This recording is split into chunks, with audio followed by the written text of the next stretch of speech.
Hello everyone, Omni-sensei here with What If I Was Reborn in the Justice League universe as the Shadow Monarch, Part 5. If you enjoy this content, please smash the like button. If you haven't already, please subscribe to the channel. Don't forget to check out the original story linked in the description. I hope you enjoy listening to it. It didn't take long for the world to learn that Reborn and Amazo had left their dimension. Word spread first through Supergirl, who had reluctantly shared what she had learned, and then through Courtney Whitmore, who had heard about it from Ace during one of their conversations. Slowly, the news was pieced together, and it became undeniable. Reborn and Amazo had truly vanished from Earth, venturing somewhere unknown beyond their reality. Despite the Justice League's general hate and fear toward Reborn, after all, they had seen firsthand what a monster he really was. They couldn't entirely suppress a strange mix of bafflement and curiosity about the bizarre quest the father and son had embarked upon. To travel across different worlds in search of an android girlfriend? It sounded so absurd, so ridiculous, that many initially thought it must be a lie. Yet what truly rattled the League was Batman's belief in the story. When asked, Batman, the most pragmatic and skeptical among them, simply said, "It's exactly because it makes no sense that I believe it." Reborn's actions rarely follow logic in the way we expect. After that, there wasn't much left to say. As weeks turned into months, the bizarre departure of Reborn and Amazo faded from memory. The Justice League became consumed once again with the endless battle against crime, villainy, and the eternal struggle of trying to maintain their own personal lives amidst chaos. The world spun on, as it always did. Until one day, when something new, and far more frightening, happened. At the Kent farm, peace was shattered by the sudden appearance of 5 visitors. They were a strange, battered group. A man who looked almost exactly like Clark, but older, wearing tattered clothing, and sporting a thick beard. His eyes were black, with eerie green pupils. Beside him stood a sickly pale Raven, her body trembling as if fighting some unseen force. A Robin whose grim demeanor matched Batman's at his darkest. A tired and wary Lois Lane. And a disheveled, battle-scarred Harley Quinn. The group looked broken. Exhausted. Haunted. Kara, who had been staying at the farm, immediately called the watchtower. In mere minutes, the entire group was transported to the space station orbiting Earth. There, they were met by the senior members of the Justice League, all tense and ready for anything. The new Superman, the bearded, hollow-eyed one, stepped forward. His voice was rough, strained from long battles and long suffering. "We're from another dimension," he said. "A dimension that fell." He paused and, without shame, tore open the remnants of his shirt to reveal a glowing green S symbol burned into his chest. The sight made some of the League members recoil slightly. It was grotesque and painful to look at. The other Superman continued grimly. "Darkseid came. We fought, and we lost. Our Earth was destroyed. Our Justice League, dead, enslaved, or worse." He looked around at the gathered heroes. Darkseid of our dimension is no longer content with conquering a single universe. He's moving through dimensions now. He's already destroyed several other Earths. And, he said, his voice lowering even further, "this one is next." The watchtower fell into heavy silence. The week that followed was a tense one aboard the watchtower. The Justice League had started preparations, but unease hung over everyone like a heavy fog. Then, without warning, Orion arrived. He stumbled into the watchtower's teleportation room, covered in wounds, his helmet broken and scorched. Blood stained his body. The senior members rushed to him, catching him before he could collapse. Breathing heavily, Orion delivered the grim news: a new Darkseid appeared. Stronger than before. And he commands an army greater than anything I've ever seen.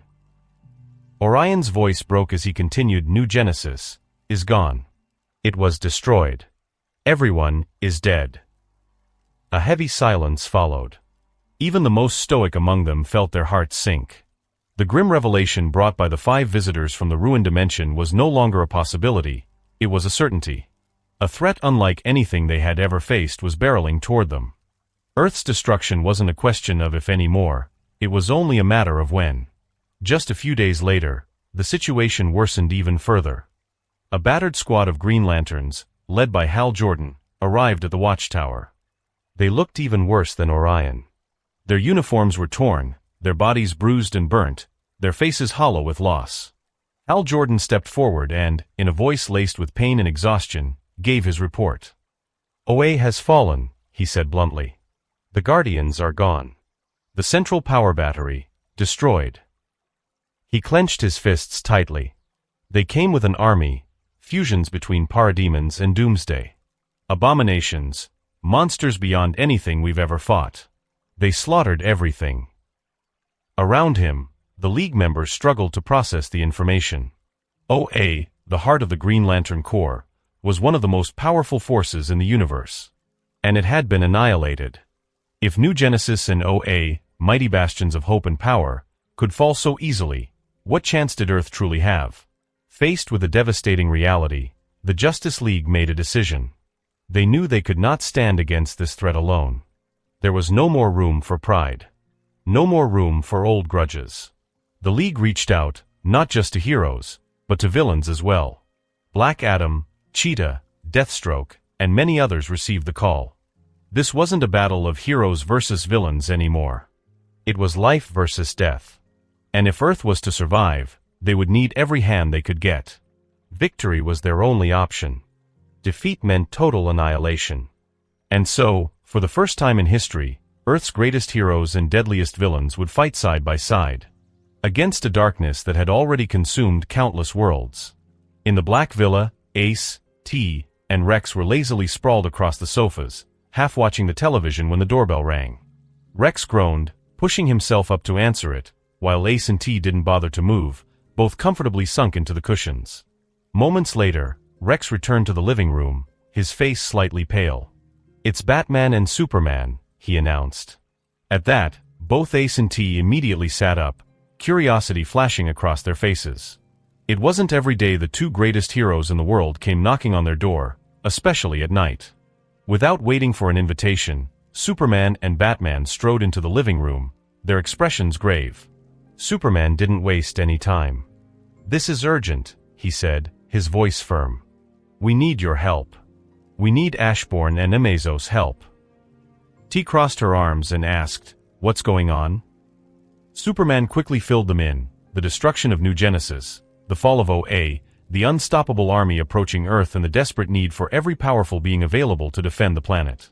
"Ashbourne and Amazo are the strongest beings we know," Superman stressed. "We need them." T frowned, glancing at Ace. Ace shook his head. "Dad and brother aren't back yet," he said simply. "We don't know where they are or when they'll come back." Superman's frown deepened. For the first time, it was clear that even he felt fear.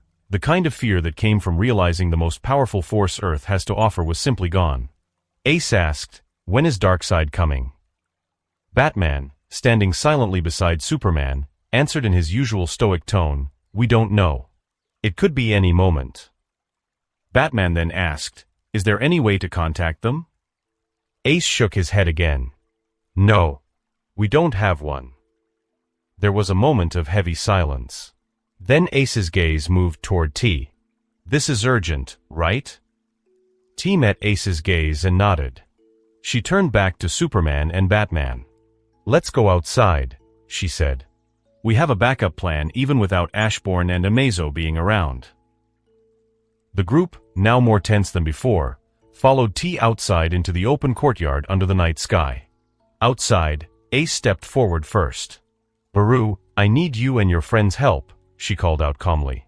At her words, Ace's shadow on the ground shifted and then began to expand. From it, rising up like summoned spirits, emerged hundreds of giant ants, towering and menacing. And at the forefront stood a monstrous, familiar figure, the same black, horrifying beast that had nearly killed Superman years ago. The creature knelt before Ace, its voice thick with fevered loyalty. "It would be our honor to serve you. Please just give us the order." Superman and Batman could only stare, stunned at the sight. But T wasn't about to be overshadowed. "Igris, Doom, we can't let Ace outdo us," she said smugly. Her shadow stretched outward next, birthing dozens of knights clad in black armor, and leading them was Igris himself, a powerful knight they had once met. Beside him stood another towering figure, a shadow version of Doomsday himself, recognizable and equally terrifying. Rex gaped, stuttering, Where did these things come from? T turned to him with a smirk. You have them too. Tusk, Iron, will you come out? Without hesitation, Rex's shadow expanded, and from it emerged even more creatures. Scary demons in black and red, a giant shield-wielding knight, and a giant red-skinned demon with blazing eyes. Within moments, Superman and Batman found themselves surrounded by nearly 1,000 monstrous soldiers of different races, all kneeling reverently toward Ace, T, and Rex. Each creature radiated a terrifying power, a dark loyalty that made even the two seasoned heroes feel the weight of their presence. Ace smiled at the stunned looks on their faces. This, he said simply, is the backup plan in case Dad and Brother weren't around. The Shadow Monarch soldiers, they are powerful enough to defeat any force that can threaten us in this world. Superman and Batman exchanged a quick, grim glance. There was no longer any doubt. There was a direct connection between Ashbourne and the fabled Shadow Monarch. Ashbourne had played them the whole time. But right now, it didn't matter. Because these monsters were now Earth's greatest and most frightening allies. Invincible, the city was crumbling under a green army. The Flaxans, a race of green-skinned alien conquerors, had returned to Earth, and this time, they weren't making the same mistakes. They had figured out a way to counter the time dilation that had doomed their first invasion, and now, they were winning. Earth's defenders, customed heroes, aliens, and superpowered beings alike were being pushed back, their efforts falling short against the seemingly endless horde. Energy blasts tore through streets. Buildings collapsed under the Flaxans' relentless assault. It was chaos. Then, without warning, a purple gate split open in the middle of the battlefield, crackling with strange energy. Two figures stepped through, human, or at least they appeared human. Both tall, both imposing. They looked eerily alike, like brothers duo, both bearing an unnatural aura that even the Flaxans seemed to sense. For a brief moment, the battlefield fell into a stunned silence. Then, the Flaxans, unfazed for long, roared and opened fire on the newcomers. Bright energy bullets screamed through the air only to be halted by a shimmering energy shield that surrounded the two men effortlessly. The younger one, looking around casually, asked, "Father, where are we this time?" Beside him, the older man folded his arms, watching the battlefield thoughtfully. "It seems," he said in a calm, measured voice, "we are on another Earth, and we happen to have arrived during an invasion." The younger one smirked slightly. "Should we interfere?" The older one waved his hand lazily. "Get rid of the green invaders for now."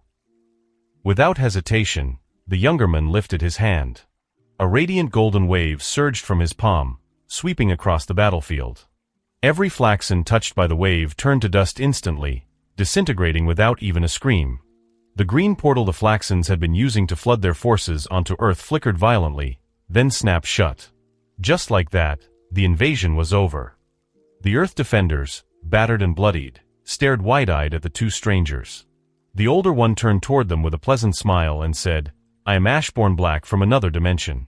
And this is Amazo Black, my son." He paused, tilting his head curiously. "By any chance, do you know if there's a female android around here?" The heroes glanced at one another, clearly thrown off. No one answered immediately. Ashbourne continued, as if clarifying for a confused crowd. "A female android is a machine with intelligence, formed in human shape.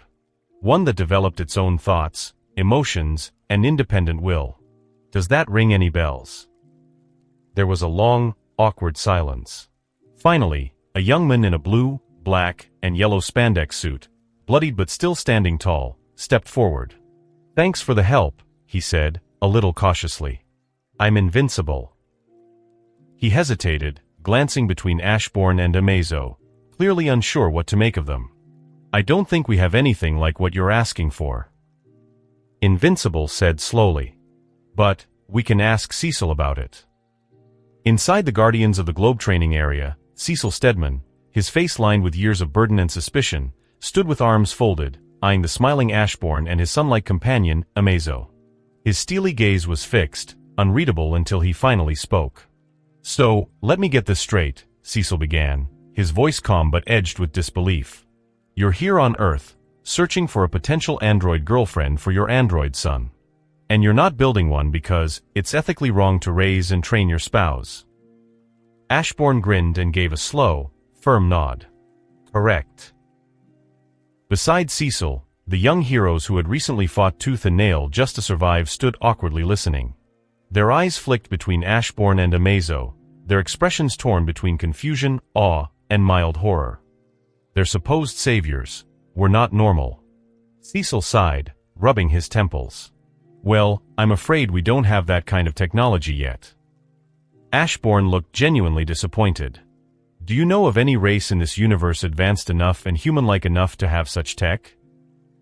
Cecil shook his head. No one comes to mind. Not in this dimension. Ashbourne let out a sigh. So, we go to the next dimension, I suppose. Before he could act on the thought, Invincible stepped forward. Maybe you could check Viltrum, he suggested. They look like humans, and they're much more advanced than us. Ashbourne immediately dismissed the idea with a wave of his hand. I know those brutes. They're only good at killing and conquering. That made Cecil pause, his eyes narrowing. What do you mean by killing and conquering? Ashbourne shrugged. Exactly what I said. The Viltrumites are a powerful race compared to most. They usually send 1 or 2 combatants ahead of time either to destroy a planet's defenses or wipe out its population. Depends on their goal. Invincible bristled. You're wrong, he said quickly. The Viltrumites only help less fortunate planets and races. Ashbourne chuckled, his tone almost pitying. Then you don't know them. I do know them, Invincible snapped. My father is one of them. He's been here for almost 20 years. Ashbourne turned his head slightly, eyes gleaming with amusement. Then he's here to prepare this planet for the Viltrumite Empire. A voice, deep and commanding, suddenly echoed across the room. That's a grave accusation. Heads turned swiftly toward the source. Floating just above the ground was a Mun in a white and red suit, with a sharp mustache and cold, calculating eyes, Omniman. Invincible blinked in surprise. Dad? When did you get here? Just now, Omniman replied. I came to listen to these two. But it wasn't Ashbourne who answered. Amazo stepped forward, voice even and flat. Nolan, from the Viltrumite Empire. We've encountered your counterparts in 2 separate dimensions. In both instances, you were conquerors. It's unlikely this time is any different. Omniman's expression darkened. And what happened in those encounters? Amazo answered without hesitation. A fight ensued. We ended up eradicating your race. Twice. The air grew still. Thick. A tangible weight pressed down on the room as Omniman's eyes narrowed, his fists slowly clenching. Ashbourne, still smiling, raised a hand casually. I advise against picking a fight, he said in a calm, almost cheerful tone. And if you have any plans to attack Earth, cancel them. Live in peace. It'll save everyone a lot of trouble. Silence. Ominous, powerful silence. Then, without a word, Omniman descended to the ground, locking eyes with Ashbourne but making no move. Cecil's eyes flicked back and forth between Omniman and the 2 strangers, Ashbourne and Amazo. His mind raced.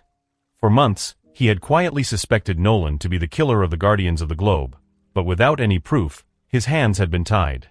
Worse yet, even if he did have evidence, Earth had no weapon, no force, and no chance to stop Omniman. Until now. These 2 offworlders, odd, powerful, and clearly dangerous offworlders had just handed him the closest thing to a confession. And more importantly, a glimmer of hope. But it was still a gamble. A wrong move, and the entire planet could burn. I'm telling you, Invincible said, stepping forward defensively. My father isn't like whatever versions of him you met before. He's a hero. A protector of Earth. Why would he go through the trouble of building a family here if he planned to destroy it? Ashbourne tilted his head, considering the point. A good question. He turned toward Omniman, eyes now narrowed with curiosity. Indeed, why? Omniman didn't answer. His jaw tightened, and his eyes narrowed to slits, locked onto Ashbourne. Then Ashbourne's own eyes pulsed with a faint purple glow. The smile on his face slowly curled into a wide, knowing grin. I see, Ashbourne murmured darkly. In this dimension, the Viltrum Empire is nearly gone. Less than 50 pure-blooded remain alive. His voice dropped a note in tone, sharp and cutting. Earth is your breeding ground, isn't it? And your son. He nodded toward Invincible. Is the experiment. The words struck like a thunderclap. Omniman's eyes flared with fury, his pupils shrinking as the truth he'd kept hidden was laid bare. Without a word, he launched forward like a missile, aiming directly for Ashbourne's throat. But he never made it. A blur of motion, Amazo. With inhuman speed, the android intercepted him mid-charge, driving a heavy punch square into Omniman's face. The force sent the Viltrumite crashing backward through the training area, smashing through reinforced walls and skidding to a halt in a crater of broken metal and concrete. Ashbourne shook his head with exaggerated disappointment. It seems, he said casually, we're killing you a third time. The gathered heroes of Earth stood frozen in stunned silence. None of them had moved. None of them had breathed. But Omniman's explosive reaction and the stranger's quick retaliation had answered more than any confession could. The truth was undeniable now. From the crater, Omniman rose quickly, a purple bruise already forming on the side of his face, an injury. His eyes scanned the two figures warily. For the first time, he understood, this android, this Amazo was not an opponent he could easily crush. Amazo stepped forward. With each step, his form expanded and shifted. His humanoid body grew, reshaping into a towering, golden figure over 2 meters tall, broad, imposing, and built for war. His eyes gleamed like molten light, unblinking and cold. Omniman snarled and lunged again, a blur of raw power. But this time, Amazo didn't wait. With one swift motion, his leg came up and kicked the Viltrumite straight into the air, sending him soaring through the reinforced roof like a ragdoll launched from a cannon. Without a word, Amazo followed, rocketing upward in pursuit, golden light trailing in his wake. The rest of the heroes stood frozen, staring up at the gaping hole torn into the ceiling. From outside, the muffled booms of shock waves and eruptions echoed across the sky, the sound of titans colliding. The clouds above flashed and rippled with each devastating blow exchanged. Ashbourne placed a hand on Invincible's shoulder, his voice relaxed as if the entire battle were a mere formality. No worries, he said with a smirk. Your evil, world-conquering dad is going down. Invincible stared at him, stunned. I'm worried about my dad, he said, voice tight with emotion. Ashbourne raised a brow. You have a good nature for a half-Viltrumite. Invincible swatted Ashbourne's hand away, his jaw clenched with defiance as he shot upward, preparing to fly after them. But before he could reach the breach in the roof, a whistling shriek tore through the air. An object plummeted through the ceiling like a meteor, crashing into the training ground floor and carving a massive crater into the reinforced earth. Dust and debris burst outward in a choking wave. Invincible froze midair. The rest of the heroes stared wide-eyed at the crater. Lying at the center, broken and bloodied, was Omniman. Dad! Invincible screamed, rushing downward. A shadow descended behind him, Amazo, hovering calmly through the breach above. His voice was eerily casual. He was slightly tougher than the other ones. Ashbourne gave him a nod and approached the crater slowly, where Invincible now knelt beside his injured father, panic on his face. He's still alive, Ashbourne said, staring down at the Viltrumite. But I think you should walk away from him. You're just an experiment. He might kill you out of frustration. Invincible looked up at him, trembling with rage. What is wrong with you? He shouted. He's my dad. He won't harm me or do anything you said. In that instant, Omniman's body jerked forward with shocking speed.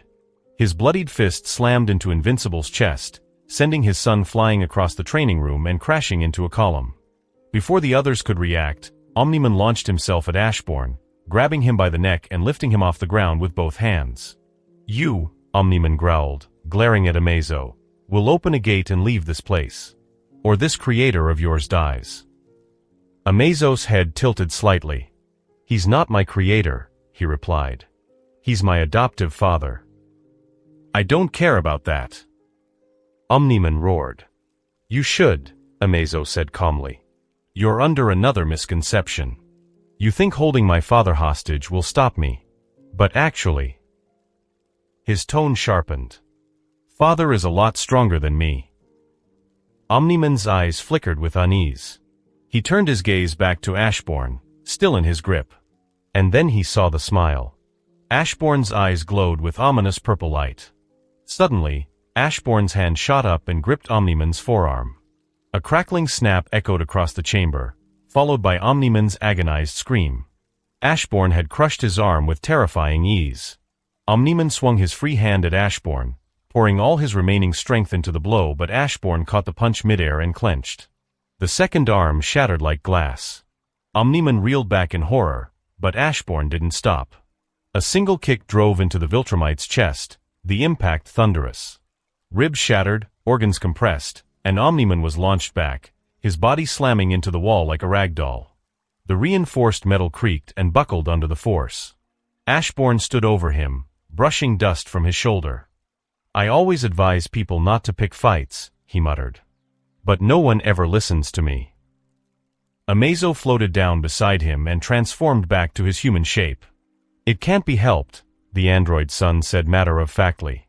"Everyone is addicted to violence." "Dad." Invincible's cry rang out across the ruined training ground as he stumbled to his father's side. All eyes turned toward him, even Ashbourne and Amazo paused, watching quietly. Omni-Man leaned against the cracked wall, his body bloodied and barely upright, but the casual backhand he had delivered to his son earlier still showed its brutal aftermath. Invincible's chest was caved inward by the sheer force of the blow. Ashbourne stepped closer, eyes narrowing as he observed the young hero slumped on the ground. "He's still alive," he said with a nod, then gestured to the gaping dent in Invincible's torso. "But you should be concerned about yourself right now. You've got a literal crater in your chest worse than the one I gave your father." Invincible looked at Ashbourne through fading eyes, tried to respond, but the pain overwhelmed him, and he collapsed into unconsciousness. Ashbourne let out a sigh and turned to face the group of young heroes and agents observers, all standing in stunned silence, their minds still reeling from the chaos. "It seems this is normal around here," Ashbourne said dryly, motioning to the wreckage, the wounded son and the shattered father. "You barely had any reaction to all this drama." Cecil finally stepped forward, his ever-calm demeanor intact, though a flicker of tension passed behind his calculating eyes. "I assure you," Cecil said, "this is not normal." Ashbourne smiled knowingly. "You didn't try to stop it. Didn't try to mediate. So, did you already have doubts about Nolan?" Cecil nodded slowly. "I didn't have proof. But even if I did, we had no one capable of taking him down." Ashbourne's grin widened. "Then I assume you're nervous that my dear son and I will be sticking around." Cecil said nothing, but the expression on his stony face spoke volumes. He was a man used to controlling unpredictable elements, but Ashbourne and Amazo had shattered that illusion with ease. Ashbourne waved it off. "Relax. We're leaving. We've got a greater quest to complete than sticking around and fixing your Viltrumite infestation." He turned his eyes toward Omni-Man, then glanced back at Cecil and the rest. "But a word of advice before we go," Ashbourne added. "That superpowered tank over there was able to conquer Earth for a while now, but he didn't. And I do think he had a shred of emotions and morals you could use to get his help. You might need him." His tone darkened. "Because there's a whole bunch more like him and they've already set their sights on Earth." A purple vortex shimmered to life beside him, swirling with energy. The dimensional gate pulsed and hummed with power. Ashbourne gave a casual wave with a smile. "Good luck fighting them." Without another word, he stepped into the gate. Amazo followed silently behind him, the portal vanishing in a flicker of violet light as the two disappeared.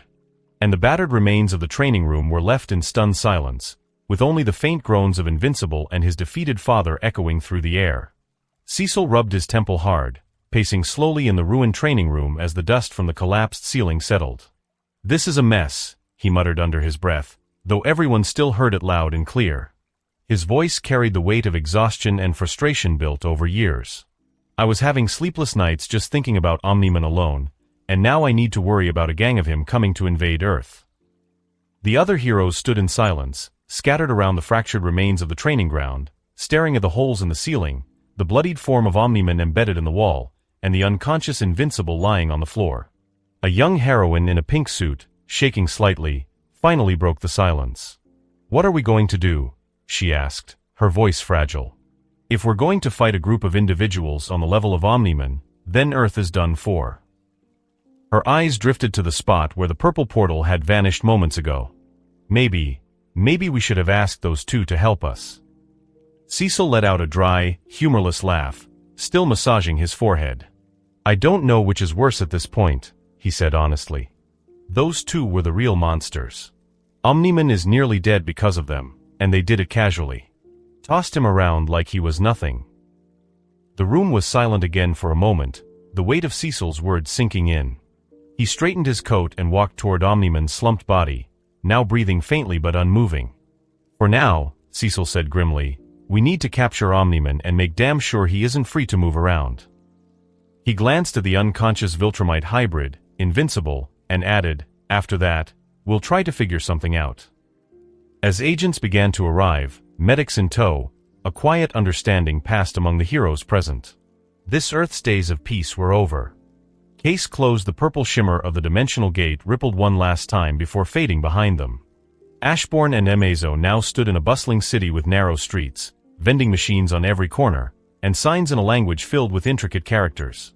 The scent of grilled food mixed with the faint aroma of ocean breeze. Amazo glanced around and said with calm certainty, "We are in some Earth's Japan." Ashbourne said nothing and just looked around before saying, "I don't speak Japanese." "You could acquire the language through memory transference, correct?" Amazo asked curiously. "I could," Ashbourne confirmed. "But I don't like taking someone's memories so randomly. Besides, this world feels delicate. If we find a reason to stay, I'll learn it the slow way. More fun that way." The two walked aimlessly through the streets of Tokyo. Though Ashbourne couldn't read a single sign, Amazo made sure they didn't get lost. As they passed shops and cafes, Ashbourne took in the world, humming in amusement at its calmness. That calmness was soon shattered. A scream pierced the air from a nearby storefront. Ashbourne immediately turned toward the sound, an intrigued smile tugging at the corners of his mouth. "Let's check that out." Amazo followed, expression neutral, though his sensors were already analyzing sound and scanning the scene ahead. Inside the shop, a body lay sprawled near the counter, a knife in its back. The patrons were panicked, some sobbing, others frozen. But two children were calmly staring at the body and the surrounding evidence, their serious expressions defying their age. One had spiky black hair and wore glasses. His blue-piercing eyes scanned everything with sharp calculation. The other, a girl with reddish-brown hair and an expression that spoke of weary experience, knelt beside the body, already inspecting the angle of the wound. Ashbourne's eyes lit up with interest. Well, he said, leaning slightly forward. "Now this is unexpected." Amazo tilted his head. "What is going on?" Ashbourne's grin widened. "I know this world," he said. "And those two children? They are much older than they look. Basically, they are children solving homicides." Amazo blinked. "Children solving homicides." Ashbourne chuckled. "Exactly. I want to mess with them a little. See how far I can push the genius detective." Amazo looked between the body, the crowd, and his father. He shrugged. "Very well. Let's see where this goes." As the police began to arrive and the scene was taped off, Conan Idagawa glanced up briefly, his eyes catching the gaze of Ashbourne, who gave a small, knowing wave and a cryptic smile. Conan felt something off seeing the smile of that foreigner. As the blaring of police sirens approached, the crowd around the crime scene began to scatter. Officers quickly moved in, taping off the area and beginning their preliminary investigation. Testimonies were taken, witnesses separated. Ashbourne turned to Amazo and said calmly, "Cooperate with them. Make sure they don't get suspicious." Amazo nodded and stepped toward one of the officers, easily falling into fluent Japanese as he began relaying what he and his father had seen. Meanwhile, Ashbourne's eyes drifted back to the two curious children who had been inspecting the scene before anyone else had arrived. He approached them slowly, his long coat swaying behind him. "How old are you two?" he asked in English, tilting his head with a calm smile. Conan and Hybera exchanged glances but remained silent. Ashbourne's smile grew wider. I can tell you understand me, he said softly. I mean no harm. I'm just curious. How old are you really? Both Conan and Hybera took an involuntary step back, now visibly on guard. You see, Ashbourne continued, his voice smooth, I'm just wondering, is it de-aging magic or reincarnation that did it? That comment made both of their eyes widen in alarm. Conan narrowed his gaze.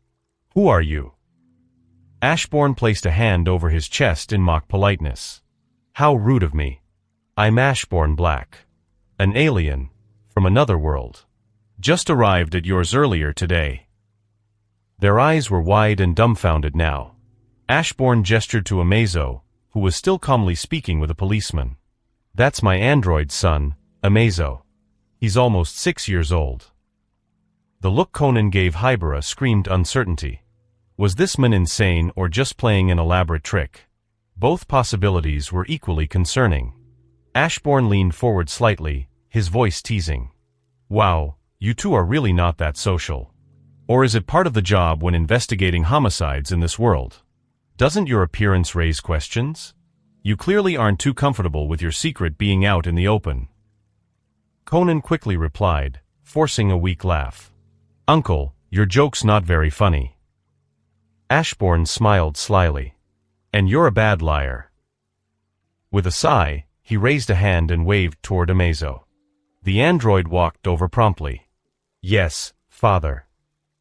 Scan them, Ashbourne ordered. Check for signs of de-aging. Amazo blinked once, then turned his eyes to Conan and Hybera. After a moment, he said, Father, their bodies were modified by a chemical compound. They are indeed older than they appear. The boy is approximately 17 or 18. The girl is around 18 or 19. Conan and Hybera stiffened, their eyes wide with horror. Ashbourne grinned smugly. So you're not that old after all. Still plenty of time left in your lives, yet you de-aged yourselves. Fascinating. The color drained from Conan and Hybera's faces. They didn't believe a word from Ashbourne and instead thought that the Black organization found them. The black attire of Ashbourne and Amazo only added to this belief. Fear crept into their features. Ashbourne noticed their change in demeanor and tilted his head. You're afraid now? So this is a secret you're protecting, and you're being hunted. I see. He raised a hand casually. Relax. We won't expose you, if that's what you're worried about. Before either of them could respond, a loud voice called out from nearby. Conan.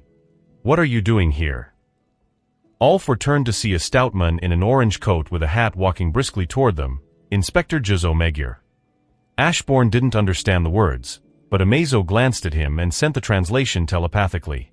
Inspector Magyar's eyes narrowed the moment he caught sight of Conan and Hybera's fearful expressions. His gaze turned toward the tall, imposing man standing near them, Ashbourne. Before the inspector could utter a word, Ashbourne gave a sideways glance to Amazo and said, Translate to him. Amazo nodded. Ashbourne looked directly at the inspector and said smoothly, I am Ashbourne Black. I'll tell you the same thing I told them, I'm an alien from another world. I arrived on your planet today. This is my son, Amazo. He's a 6-year-old android. Inspector Magyar blinked, his expression caught somewhere between confusion and disbelief. He looked to Conan and Hybera, raising a brow. He told you that? Conan, still unnerved, nodded weakly. Magyar turned his gaze back to Ashbourne and muttered under his breath, Do foreigners make jokes like this? Ashbourne's smile stretched wider. Who said that was a joke? The inspector sighed, clearly brushing it off as nonsense. He turned back to the children and said in a tired tone, This person just has a weird sense of humor. Just ignore him. Ashbourne gave a casual shrug while Amazo continued translating, although confusion was starting to show on the android's face at his father's odd behavior. There's nothing else to do here, Ashbourne said to Amazo. Let's go. Amazo gave a slow nod, clearly unsure of what his father was planning next. As Ashbourne turned, he gave Conan and Hybera a sudden thumbs up, his grin unchanging. But before he could walk away, Magyar stepped forward and barked, Hey! You can't just leave. We haven't found the killer yet. Ashbourne stopped and looked with amused resignation. Fine, he said, spinning back around. I'll help. He walked straight toward the dead body still lying under a police tarp. The officers stepped closer, alarmed by his approach. Ashbourne stood beside the corpse and muttered something no one could catch. A burst of purple and black energy erupted from the ground. The crowd screamed and recoiled in fear as shadows whirled around the body. From the dark mist, the victim's form began to rise, lifeless but animate, a glowing purple hue filling his eyes. The revived shadow stood upright, silent. Ashbourne said, "Who was your killer?" The shadow turned its head slowly, scanning the onlookers with hollow, glowing eyes. After a tense pause, it began walking toward a man in the back of the crowd. The man's eyes widened, his face going white. He stumbled backward, trembling. "I'm sorry for stabbing you." "Stay away," the man screamed, collapsing to his knees. Gasps echoed among the crowd. Ashbourne nodded. "There's your killer." With a wave of his hand, the purple glow surrounding the shadow dispersed, and the animated corpse collapsed once again, dead. Ashbourne dusted off his hands and turned to Amazo. "Let's go." A purple gate, swirling and vibrant, opened beside them.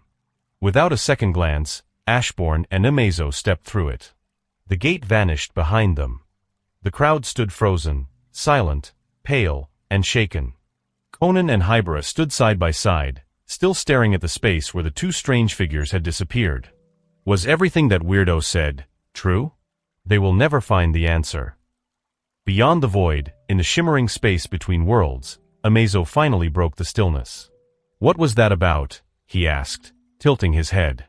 Ashbourne chuckled lightly, his eyes glinting with amusement. "That," he said, "was a world rooted in logic and reality. No concept of powers, metahumans, or magic. Just deduction, reasoning, and rules." Amazo blinked. "So you just revealed yourself to them?" Ashbourne's grin widened. "I simply pranked them all. Gave their rational little world a taste of something impossible. They'll live the rest of their lives doubting what they saw, questioning if they were wrong, if they missed something, or if everything they ever believed in just cracked." He paused, letting the silence sit for a moment before adding with a touch of satisfaction, "A little chaos for the mind. Nothing harmful. Just unforgettable." With that, they drifted forward through the void. The swirling portal of purple energy parted like curtains, revealing a sunlit town square bustling with activity.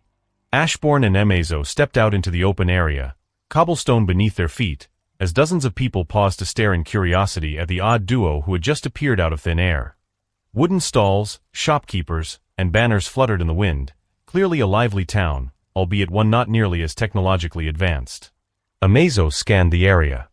This world doesn't seem to be as advanced either. Ashbourne surveying the scene. "We'll give it a quick check." But before he could finish, an explosion thundered behind them. Dust and shards of stone rained down as a train burst violently out from underground, metal grinding and screeching. 4 figures were flung from the derailed vehicle, tumbling across the stony ground. The two watched, unmoving, as the girls, all teenagers, each clad in a distinctive outfit and wielding unique weapons, scrambled to their feet. The youngest, wearing a red cloak, spotted Ashbourne and Amazo and screamed, "You need to run. Grimm are coming." Neither of them reacted. Ashbourne simply observed with a bemused expression. "I think you have a good chance here." Amazo turned toward him, a spark of curiosity on his face. "You know this one too?"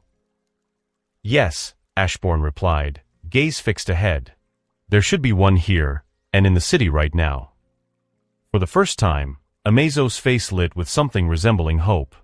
Before the girls could speak again, the ground trembled, and monstrous creatures cloaked in black and bone-white masks emerged from the ruptured tunnel.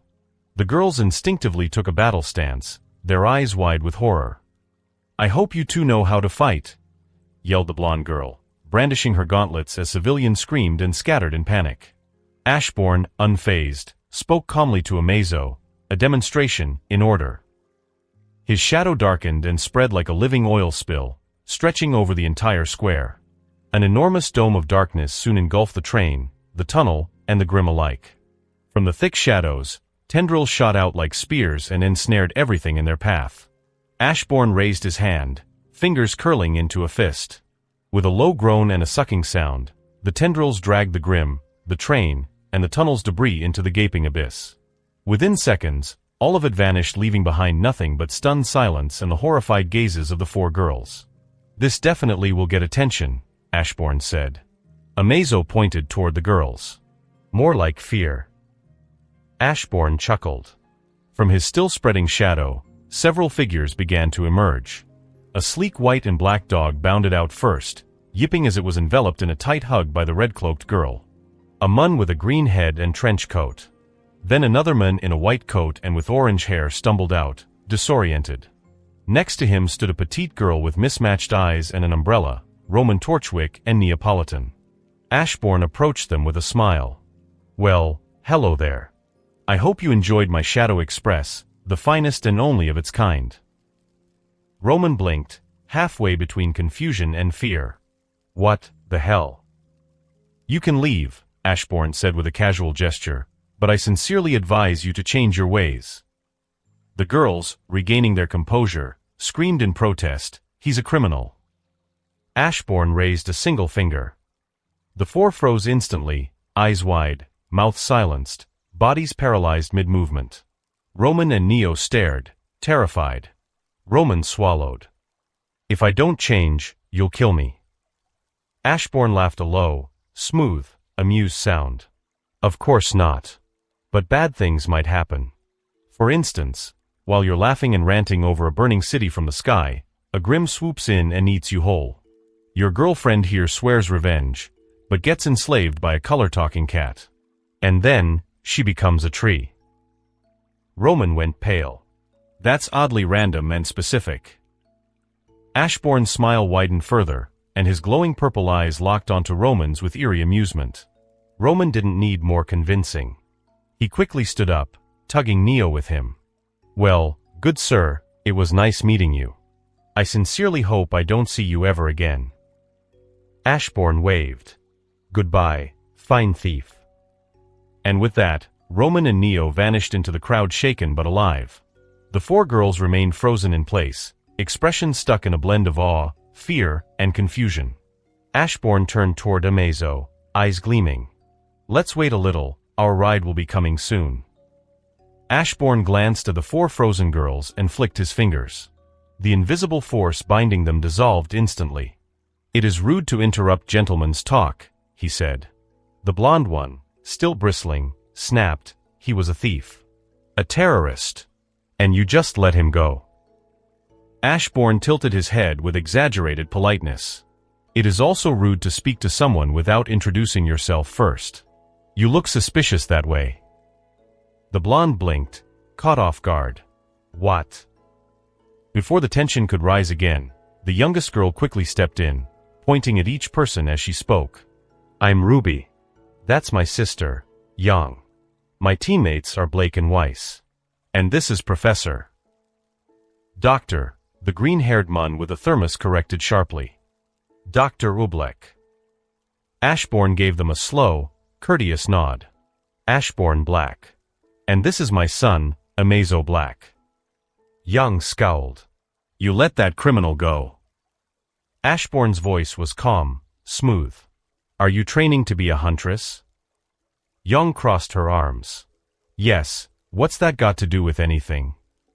"As an aspiring huntress," Ashbourne said, voice still patient, "how can you ask someone else to do your job? And a civilian at that." Young clenched her fists. "Which part of you is a civilian?" Ashbourne gave a long, dramatic sigh. "I am an upstanding citizen who hates violence. But this generation's huntsmen and huntresses forced my hand. This world has no future." Yang's eye twitched. "You are an asshole, aren't you?" Ashbourne turned to Amazo and asked with a perfectly straight face, "Did I say something wrong?" Amazo, ever the loyal and honest son, shook his head. "No, father is indeed a peace-loving individual." Ruby tilted her head. "How old are you? You don't look old enough to have a child this old." "I'm nearing 26, Ashbourne answered. "I adopted Amazo when I was 22. Ruby's eyebrows furrowed. How does that even work? How old is he? Amazo is 6 years old, Ashbourne said casually. Weiss stepped forward with a scowl. You dunce, he's messing with you. Ashbourne raised a hand to his chest, mock offended. How rude. I am completely serious. Weiss scoffed. You're already this old and still acting like a child. Grow up. Ashbourne gave a sly smile. Okay, Ice Queen. Weiss's eyes narrowed dangerously, irritation bubbling behind her composed expression. But before she could deliver a biting retort, the distant whirring of engines cut through the air. A fleet of airships was rapidly approaching overhead. Ashbourne smiled, eyes gleaming with anticipation. This is our ride. High above the grounds of Beacon Academy, in the headmaster, the atmosphere was heavy with unease. The wide screen before them played a looped video, grainy, but clear enough to chill the spine. A vast field was seen overtaken by a creeping, undulating mass of pure darkness. It moved like a living ocean of shadow, devouring everything in its path. Even the monstrous Grimm, known for their fearlessness and savagery, were swallowed whole, their bodies dissipating into nothing the moment the tendrils pulled them. And in the center of it all stood a single Mun with glowing purple eyes. General Ironwood stepped back from the monitor, his jaw clenched. How could someone be able to do this? He muttered, voice grave. And who is that guy? Glinda Goodwich's arms were crossed tightly, her lips pressed into a hard line. Her eyes didn't leave the screen. This is unheard of, she said at last, her voice low. Controlling darkness on such a scale? No human should be capable of that. The silence that followed was suffocating. Ashbourne stood at the edge of the room, still staring at the image frozen on the screen. His face had gone pale, the usual calm in his eyes replaced with something rarely seen, fear. He knew what they didn't. A power that vast, a darkness so alive, he had seen it once before. The god of darkness. Ashbourne's hand trembled slightly as he adjusted his glasses. The implications tore through his mind like wildfire. Could it be? Was the god walking remnant again, this time in human form? And if so, what was he planning? Ashbourne felt the weight of the world pressing down on him. The last time the god of darkness walked the world, it ended in devastation. Cities crumbled. Kingdoms were lost. Humanity was nearly erased. And if someone, anyone, made the mistake of provoking him again, would the world survive a second time? Do you think he is related to her? Ironwood asked, his eyes not leaving the video. I don't think so, he stopped the Grimm after all, Glinda replied thoughtfully. Ashbourne didn't speak. He didn't have words to say. The fear was the only thing filling him. The aircraft hummed softly as it soared through the skies toward Beacon. Ashbourne and Amazo sat quietly across from Team Ruby. The four girls each wore different expressions. Ruby offered a bright, genuine smile. Thanks again for the help, she said warmly. Ashbourne nodded slightly in acknowledgement. Young, seated beside her, had her arms crossed, eyes narrowed and jaw tense. She clearly wasn't thrilled about sharing space with them. Weiss sat stiffly, choosing to ignore their presence entirely, a calculated coldness to her demeanor. Meanwhile, Blake's amber eyes observed Ashbourne intently, her gaze filled with both curiosity and uncertainty. Ruby leaned forward, attempting to lighten the mood as she began explaining their mission, the one involving Mountain Glen, the White Fang, and the growing threat against Vale. Ashbourne listened calmly, nodding at each point as if he already knew the story before she said it. As Ruby finished, Blake's voice cut through the hum of the engines. What happened to the White Fang operatives? She asked suddenly, her eyes locked on Ashbourne. Ashbourne replied flatly, all of them are dead. Blake's eyes widened in shock. Your darkness killed them, she demanded. Ashbourne admitted to her casually, yes, anyone wearing a white mask was eliminated. Blake's breath hitched, her expression tightening. How could you do that? And you let the ringleader escape. Ashbourne merely shrugged. I felt like doing that. The two had personalities. The White Fang operatives were bland. But if it helps, go ahead and call me a close-minded racist or something. Blake's mouth opened in disbelief, too angry and stunned to speak. Ruby's voice rose, soft but firm. That's cruel and wrong. Ashbourne met her eyes with a calm look. They would have died anyway if I wasn't there. Their fate was already set in stone. I had the power to change it, but I chose not to. So, it's fine. Yang's fists clenched as she leaned forward. You're quite the piece of human scum, aren't you? Ruby glanced at her sister, frowning. That's not nice, Yang. Ashbourne waved it off. It's fine, Ruby. I don't take offense easily. But I do find it surprising that you two are sisters. You seem kind and intelligent, while your sister comes off as a bimbo. Yang shot to her feet, fury blazing in her eyes. Who are you calling a bimbo? Ashbourne raised a finger and pointed at her, freezing her in place. She hovered mid-motion, stuck between lunging and shouting. Blake and Weiss tensed instinctively. Ruby blinked, looking curiously between her frozen sister and Ashbourne. What's a bimbo? She asked. Ashbourne replied plainly, a bimbo is an attractive but unintelligent or frivolous blonde young woman. Your sister clearly isn't that intelligent, and considering how she's constantly exposing her chest for no reason. Ruby turned to Yang and tilted her head, thoughtful. Yang isn't unintelligent, she said at last. Is she rash? Ashbourne pressed. Ruby nodded slowly. Yeah. Then that's a form of unintelligence, he concluded. I see, Ruby said, then turned to her sister and added innocently, no need to be angry, Yang. Bimbo doesn't seem that bad, and it kinda describes you. Yang's eyes widened in sheer horror. Blake and Weiss looked at Ruby as if she'd suddenly grown horns. Ruby said, please release my sister from whatever you had done. Ashbourne nodded and released Yang. I am not a bimbo. Yang blurted the moment Ashbourne released her. She turned on Ruby, aghast. Don't ever use that word again. Then she rounded on Ashbourne, seething. And don't corrupt my sister, you scum. Ashbourne tilted his head, genuinely confused. Did I say anything wrong? Yang's fists clenched at her sides, shaking. Ruby quickly stepped between them, hands raised. We're about to arrive at Beacon. Let's not fight, okay? The tension settled just enough for the aircraft to continue its descent in relative silence, only the faint sound of Yang quietly fuming in the corner. The aircraft touched down gently on Beacon's landing pad. As the door slid open, Team Ruby and their guests stepped out into the light. Waiting for them stood Headmaster Oshpin, Headmistress Glinda Goodwitch, and General James Ironwood. Ironwood stepped forward first, his posture rigid and commanding, his every movement radiating military authority. Welcome to Beacon, he said firmly, offering a nod toward Ashbourne and Amazo. And thank you for defending Vale. Ashbourne returned the gesture with a faint smile. It was no problem, he said smoothly. I am Ashbourne Black, and this is my son, Amazo. He paused for a beat before continuing, his tone shifting slightly. Actually, I was hoping to speak with you, General. There's a rather important matter I wish to discuss privately. Ironwood's brow furrowed slightly. What kind of urgent matter? Ashbourne gave him a knowing smile. Let's not waste time with questions here. It's best discussed elsewhere. He turned to Amazo. Stay with Team Ruby. Explore the place. Yang immediately frowned. Why would we show him anything? She snapped.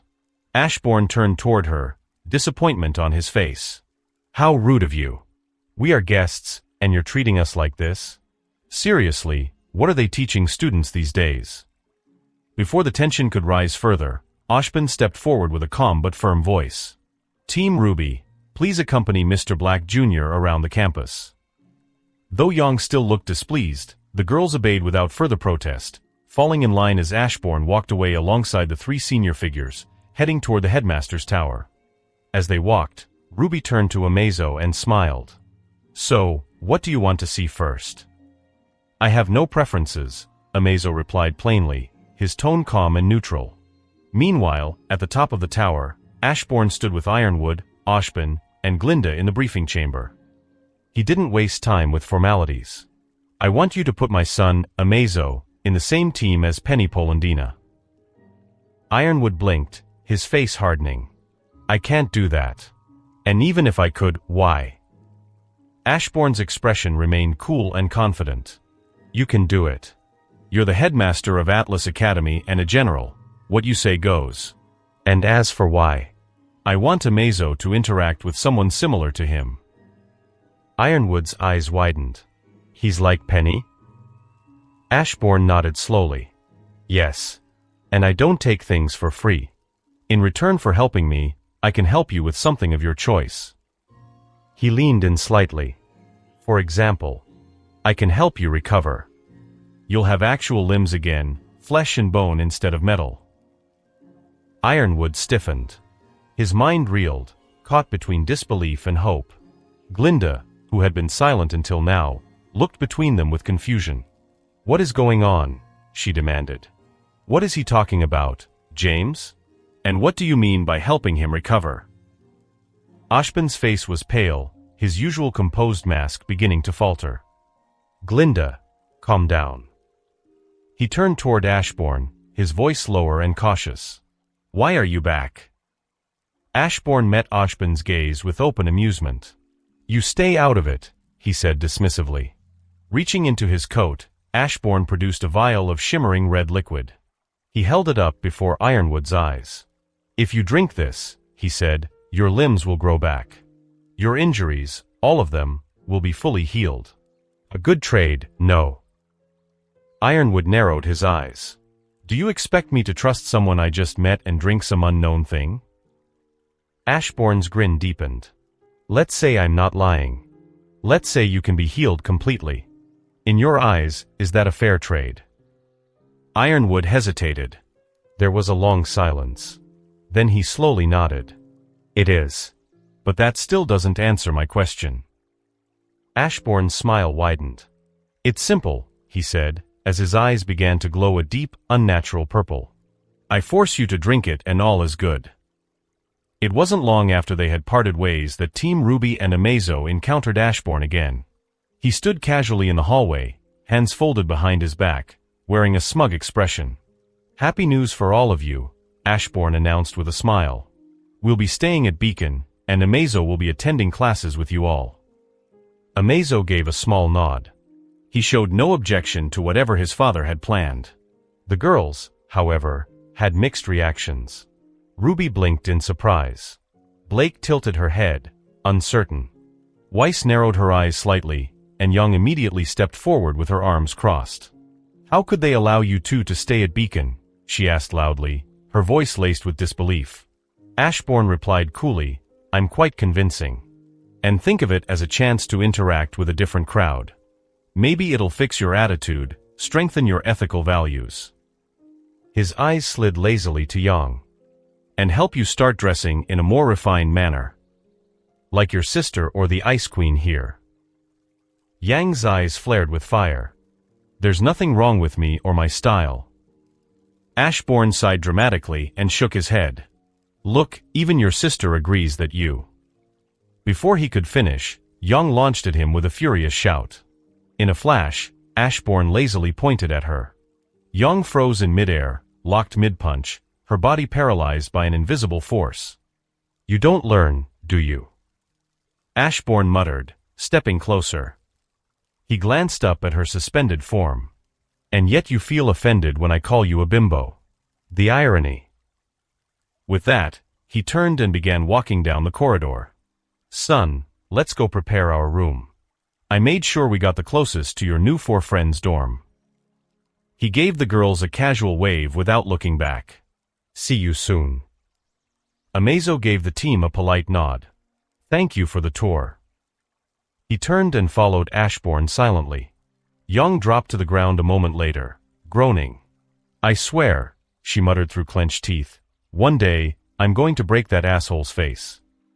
Ruby watched Ashbourne disappear down the hallway. I don't know. He's not that bad. He's kind of funny. Young rounded on her. You're my sister. You're supposed to be on my side. Ruby raised both hands in surrender. I am on your side. Weiss let out an exasperated breath. Let's go back to our dorms. I've had enough today. Back in the headmaster's office, silence hung heavy in the air.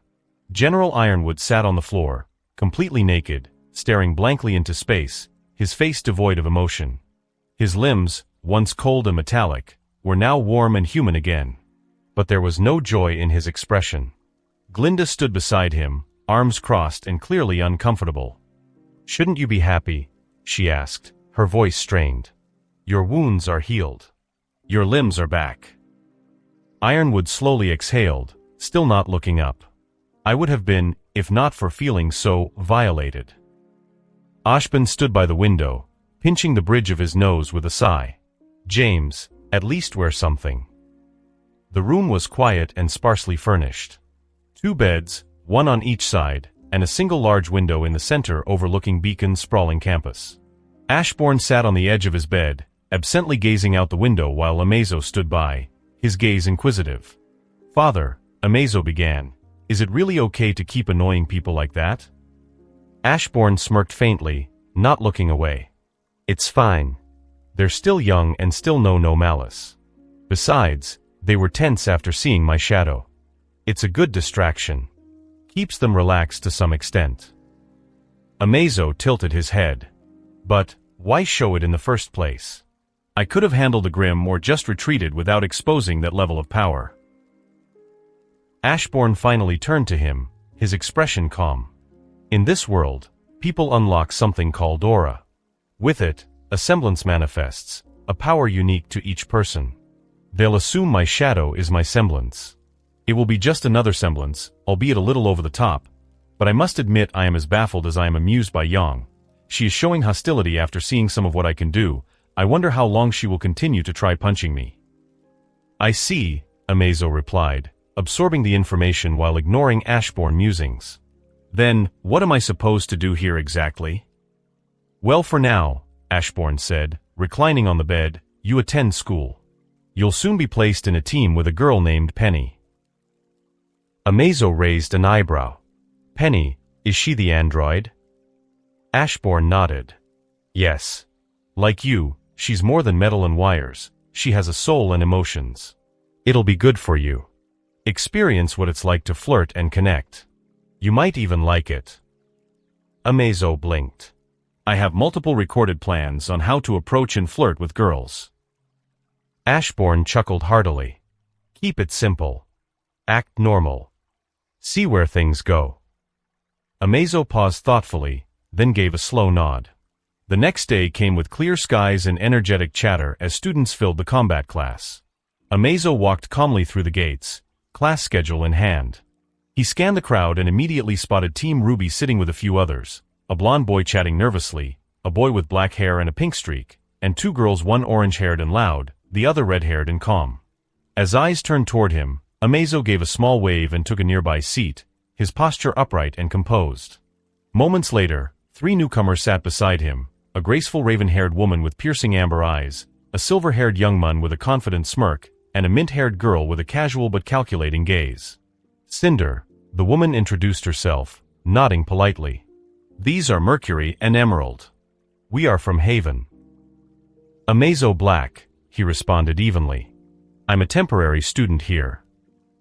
Cinder's eyes narrowed slightly in interest. "I saw the footage from yesterday. Was the darkness your semblance?" Amazo shook his head. "That was my father's power. He controls and commands the shadows." Emerald whistled softly.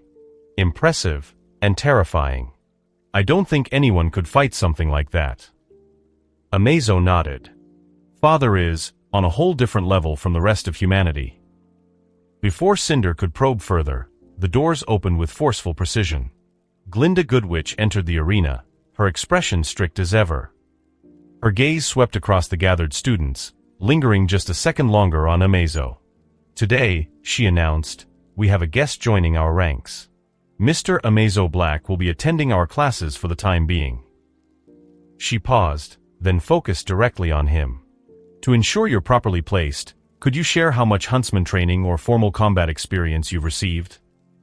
Amazo stood without hesitation. "None. I was designed to be combat-ready, capable of adapting and evolving as necessary." A hushed silence fell over the class. Glinda blinked. "Designed." "I am not a human," Amazo said calmly. I am an android, a synthetic being created with the capacity to learn, adapt, and evolve. Murmurs erupted across the room. Eyes widened. Even Glinda seemed momentarily stunned, a flicker of uncertainty passing through her otherwise composed face. Glinda Goodwitch narrowed her eyes. Is this some kind of joke? Amazo calmly shook his head. He knew her skepticism was natural, even expected. Can you prove that? Glinda asked. She braced herself for some ridiculous claim or childish explanation, but what followed made every jaw in the room drop. Without a word, Amazo stepped to the side of the room and his body shimmered with golden energy. His form expanded, rising and reshaping until a towering golden giant, over 3 meters tall, stood before them. Its form sleek and perfect, glowing with subtle internal light.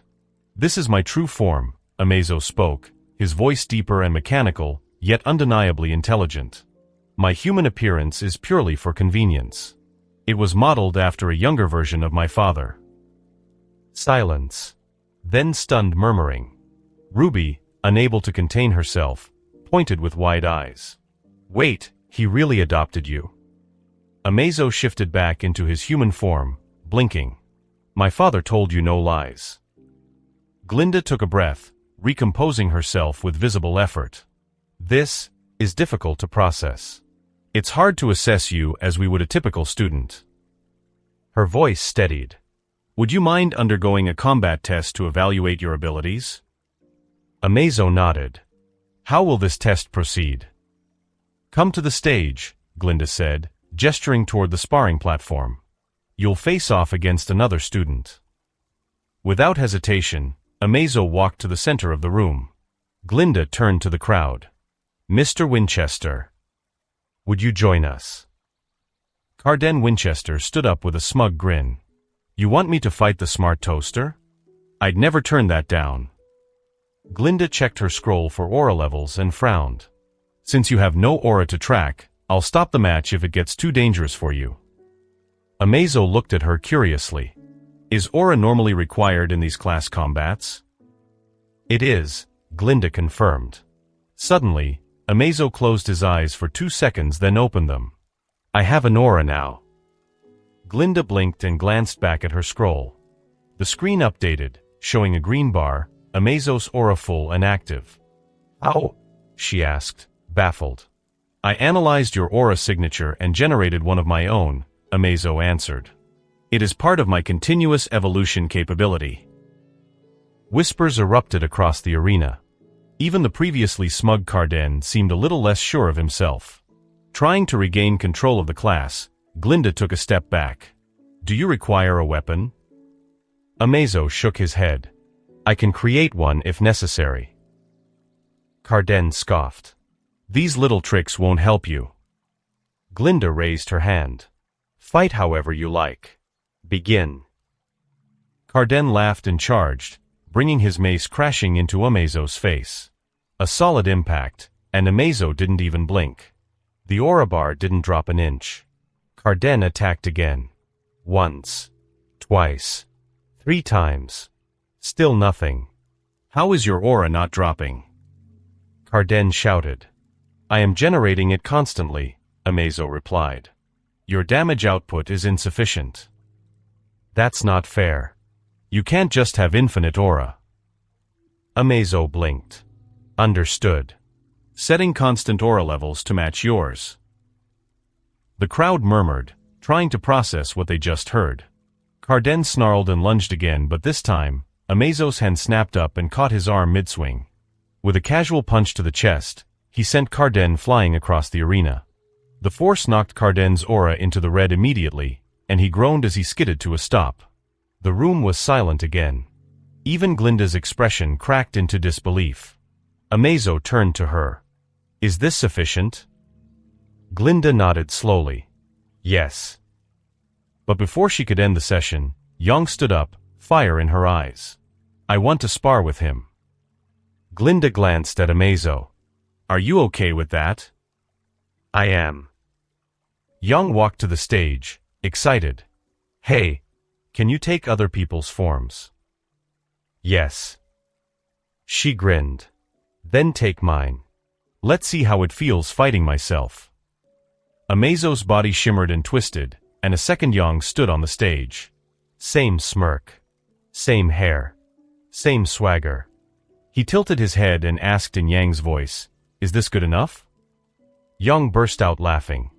Perfect. The rest of the class was stunned. Glinda looked back and forth between the two Yangs, genuinely struggling to tell them apart. If she hadn't seen Amazo transform with her own eyes, she wouldn't have known who was who. Even Weiss blinked. This is going to be interesting. The moment the spar began, fists flew in a blur of gold and flame. Amazo and Yang collided in the center of the stage, each exchanging brutal punches in a ferocious boxing match. Blow for blow, the two matched pace, and to the astonishment of the class, Amazo's strikes were perfectly synchronized with Yang's rhythm. Every movement she made, he mirrored flawlessly. Even more shocking, mounted on his arms were a perfect copy of Ember Celica, Yang's signature shotgun gauntlets. With every punch, he fired explosive blasts just like her, mimicking not only her form but her fighting style down to the tiniest detail. But as the duel continued, something became painfully clear. Amazo was winning. He wasn't just mimicking, he was improving at an alarming rate. From the sidelines, Ruby's jaw dropped. How is he better at being Yang than Yang? Blake crossed her arms, eyes narrowed in understanding. He said it himself, he learns, adapts, evolves. I think we're looking at an evolved version of Yang. Weiss, usually hard to impress, couldn't help but exhale in disbelief. This is beyond impressive. Back on the platform, Yang gritted her teeth as another punch knocked her back. But she refused to yield. Slamming her fists together, her eyes glowed red and her golden hair flared to life, igniting like wildfire. "I won't lose to a copy," she shouted, her semblance roaring to life. But just as quickly, Amazo mirrored her action. He slammed his hands together and his hair ignited as well, glowing gold with fire. The same aura, the same pressure, the same heat. A perfect, terrifying reflection of Yang's power. The room fell into stunned silence. Yang's eyes widened, then narrowed, then softened. The fire in her hair died down. She exhaled sharply. "Yeah, no. I surrender. I'm not fighting a much stronger version of me with my own semblance." Amazo immediately powered down and shifted back into his normal human form. Calm, composed, almost unaware of the awe he'd left behind. Glinda stepped forward, her voice steady but incredulous. "Can you also copy other people's semblances?" Amazo nodded. "Yes. As long as I can analyze the energy output and structural pattern of the semblance, I can replicate it. It does not matter if the energy is biological, artificial, or elemental in nature. If it exists, I can achieve a similar result." Glinda blinked slowly. She had lost count of how many times she'd been shocked today. Weiss stared at him. "Who made you? And how does something like you even exist?" Amazo tilted his head slightly. "My original father died shortly after my creation." A heavy silence fell over the room, respectful and somber. Glinda adjusted her glasses, composed once again. "Thank you, Mr. Black. Please take your seat. You've shown us far more than enough today." Amazo nodded and walked back to his seat, calm as ever. Behind him, the class whispered, processing what they had just seen, not a machine pretending to be human, but something greater, something beyond. And so, the legend of the android who could evolve began to take root at Beacon. The cafeteria buzzed with chatter as trays clattered and students flooded in. But one table, right in the center, drew far more attention than most. Surrounding Amazo, who sat calmly with a tray in front of him, were members of Team Ruby and several others, all leaning in with burning curiosity. "So, can you fly?" Ruby asked, eyes wide with fascination. "Yes," Amazo replied, calmly spooning some mashed potatoes onto his plate. "Can you breathe underwater?" Weiss chimed in. "As an android, I have no need for air." "Can you turn invisible?" Blake added. "Yes." "Do you have X-ray vision?" Yang asked, grinning. "Yes. But I turn it off by default. It would be invasive." As they peppered him with questions, Amazo answered each one with the same calm, matter-of-fact tone. His motions as he picked at the food were eerily precise, yet oddly human. He sat and ate with them as if he'd done it all his life. "Hold on." Nora, from Team JNPR, shouted, pointing a sausage-laden fork at him. "How come you're eating? I thought you were, like, a machine and all." Amazo glanced at her, unbothered. "I evolved to be able to consume food like humans. Not for fuel but for enjoyment. My father encouraged it so I could understand taste, cuisine, and delicacies the way humans do." Blake's eyes narrowed, thoughtful. "But why would you do that? I mean, you're an android. Wouldn't you want to stay perfect, to stay above basic needs like hunger?" Amazo paused, then looked up. His voice softened slightly. "When I met my father, I had no purpose. I existed, but I didn't know why. He told me that to find a purpose, I had to have feelings, a will, the ability, and the desire to choose. If I didn't, someone else would decide for me, and I would only follow orders, a tool to be exploited." The students quieted as Amazo continued. "When I asked how to get emotions, he adopted me. He insisted I eat food, watch shows, and play games. He even enrolled me in school with my sister. He wanted me to experience life. I am thankful. Without that, I would have missed out on so much." He looked up and smiled, not a practiced, mechanical gesture, but something soft, honest. Real. The table fell into a reflective silence. Ruby was the first to speak, her voice soft. "He sounds like a good father." Amazo nodded. "He might seem strange. He might annoy people. But he's the best father anyone could ask for. He found me and my sister when we were alone, lost. And he gave us everything he could. Through his odd way of living, we found our place in the world." Young frowned a little. "Now I feel bad that I wanted to break his face." Amazo turned to her, still serene. "You can't do that. Father is the most powerful person I know. You won't be able to match him in your lifetime. Attempting to fight him would be bad for your health." Young scoffed, folding her arms. "All it takes is one punch to the face." Amazo didn't answer. He just resumed eating. Before anyone could press further, the familiar voice of Glinda Goodwitch rang through the cafeteria. "Mr. Black." Amazo stood without hesitation and followed her out, tray in hand. The eyes of nearly half the room followed him until he disappeared through the doors. The moment he was gone, Blake spoke up. "Amazo is a marvel of creation. I still can't believe someone made that." Everyone nodded in agreement. Nora tapped her chin with a spoon. "So, just how strong do you think he is?" The question lingered in the air. No one had an answer. But they all wanted to know. The elevator hummed softly as it ascended toward the headmaster's office. Inside, Amazo stood calmly beside Professor Glinda Goodwitch. When the elevator doors slid open with a ding, they stepped into the grand, clockwork-themed office. The gears ticked in rhythm behind Headmaster Oshpin, who stood near his desk holding his ever-present mug. Standing beside him was General James Ironwood, arms folded and gaze sharp. In one of the room's chairs sat Ashbourne, casually sipping coffee like he owned the place. "Welcome, Amazo," Oshpin greeted, his voice warm but watchful. "I've heard quite a bit about you already." Ironwood's tone was more direct. "Professor Goodwitch spoke highly of your combat assessment. Quite impressive, to say the least." Amazo inclined his head. "Thank you, General." Ironwood nodded back. "I believe your father already informed you. You're to be assigned to an Atlas-affiliated team. Your partner will be Penny Polandina. She's similar to you, though her functionality is less advanced." "I understand," Amazo replied without hesitation. Just then, the elevator chimed again and opened. A blur of bright orange hair and green flashed into the room as a girl stepped out, beaming. She wore a short green jacket, pleated skirt, and boots that clicked as she moved with mechanical precision and boundless energy.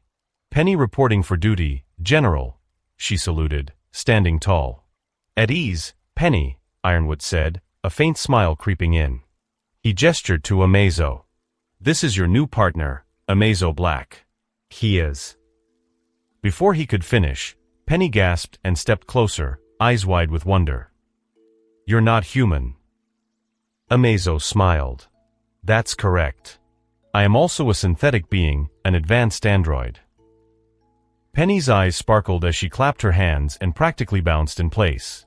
Oh my gosh. I didn't know there was another one like me. This is so exciting. Ashbourne chuckled lightly, putting down his coffee. You two are partners now. No need to linger in this boring old office. Permission to exit, General? Penny asked, already grabbing Amazo's wrist. Ironwood gave a nod, and before anyone could say another word, Penny had pulled Amazo along in a blur of green and orange. The doors whooshed shut behind them. The office fell into an awkward silence. Ashbourne leaned back, stretching lazily. Children grow fast, don't they? The trio of seasoned huntsmen and leaders exchanged glances. There was something in Ashbourne's tone that didn't sit right. The way he pushed for this, the way Amazo went along without protest, something about it all felt like a carefully arranged date. Ironwood cleared his throat. Mr. Black, what exactly is your goal here at Beacon? Why did you push for those two to be partnered? Ashbourne took another sip of his coffee, smirking behind the cup. To watch my son grow. And to have a little fun on the side. His gaze turned to them, calm, casual, but with something sharp hidden beneath. Besides, it's always good to make more friends, don't you think? He smiled. I could be yours during my stay here. That could be useful, to all of you. None of the three answered immediately. But none of them missed the implication either. The evening sun dipped low behind the mountains, casting long orange streaks across the quiet halls of Beacon Academy. Most students had settled into their dorms or wandered the grounds, enjoying a brief moment of peace. In the academy's upper floor, one room had a father waiting for the return of his son with a freshly made cup of coffee. Ashbourne sat cross-legged on his bed, drinking coffee, his demeanor relaxed but his eyes sharp with anticipation. He had been waiting for something meaningful, his son's return. The door creaked open, and Amazo stepped inside, his movements smooth as always, betraying none of the exhaustion others might show after a full day. The door closed behind him with a faint click. Ashbourne straightened with a smirk. So, how was Penny? Amazo tilted his head slightly. I assumed you would have been watching me closely through the shadows. Ashbourne waved a hand dismissively. Nah, that is intrusive and makes things boring. I prefer to hear it from you. Observation is just noise, but your perspective? That's where the story lives. Amazo paused, processing that, then slowly nodded. She is the most energetic person I've ever met. Enthusiastic, bright, unpredictable. She reminded me of Grandpa Rex but more confident. And far more energetic. Ashbourne chuckled, clearly amused. Ah, Uncle Rex. He is a good-natured goofball with a sense of responsibility. Good comparison. He leaned forward slightly, eyes gleaming with curiosity. So, did you enjoy her company? Was she to your liking? Or should we start prepping for the next world? Amazo smiled genuinely. A small, warm expression. It was surprisingly fun, Amazo said. I would like for us to remain here for some time more. Ashbourne grinned like a proud parent watching his child take their first real step into life. Now, dear son, you're growing to be a man. An android-man. They both shared a quiet moment, neither needing to say more. The days to come are the start of something new for Amazo. The first rays of morning light spilled through the windows of Beacon Academy, catching the dew that clung to the glass. Most students were still half asleep, dragging themselves toward the promise of breakfast. Not Amazo. As precise and punctual as ever, he made his way to meet Penny, eager for the start of their second day as partners. Elsewhere, Ashbourne, who found the morning dull and uneventful, decided to stir things up. He stood before the door of Team Ruby's dorm and gave a casual knock. It creaked open moments later to reveal Ruby, her silver eyes still adjusting to the morning glare. Good morning, Ashbourne greeted smoothly. Ruby blinked, then blinked again. Good morning. How can we help you? Ashbourne folded his arms behind his back. I'm going to Vale and need a tour guide. You are the only one I know, and it just so happens you're free today. From inside, Yang's voice rang out, sharp and immediate. We're busy. Ashbourne didn't miss a beat. With a mock frown and a slow shake of his head, he replied, Your generation truly has no respect for the elderly. I am the father of your classmate, and I'm asking for your help, yet you act like that. I weep for the future of this kingdom. Ruby, flustered by the melodramatic guilt trip, turned to Yang. It's fine. I can help him. Yang scoffed. No, it's not. Weiss and Blake peeked from behind, both watching with silent confusion and quiet judgment. Neither said a word. Ashbourne, undeterred by the resistance, clapped his hands once. Excellent. Then it's decided. I and young Ruby shall go have fun in Vale. Before Ruby could react, he placed a hand on her shoulder. Whoosh. The world around her blurred and shifted. In the blink of an eye, Ruby found herself standing in a narrow alley in Vale, wind tousling her cloak. What just happened? She exclaimed. We are in Vale, Ashbourne said to clarify. I can teleport. That's kinda cool. Ruby admitted. Then her eyes widened. Wait, you kidnapped me. Ashbourne looked genuinely offended. Your accusation is truly perplexing. I merely shifted our physical location to a more convenient one so you may exercise your skill as a Vale guide without the interruptions of your easy-to-offend sister. Ruby blinked. That was a very long way to say yes. Ashbourne chuckled. So, where shall we go? Your choice, my treat. Ruby tilted her head, thinking. Then she smiled brightly. All right, I know just the place. Minutes later, they stepped into a warmly lit cookie shop known throughout Vale for its variety and its prices.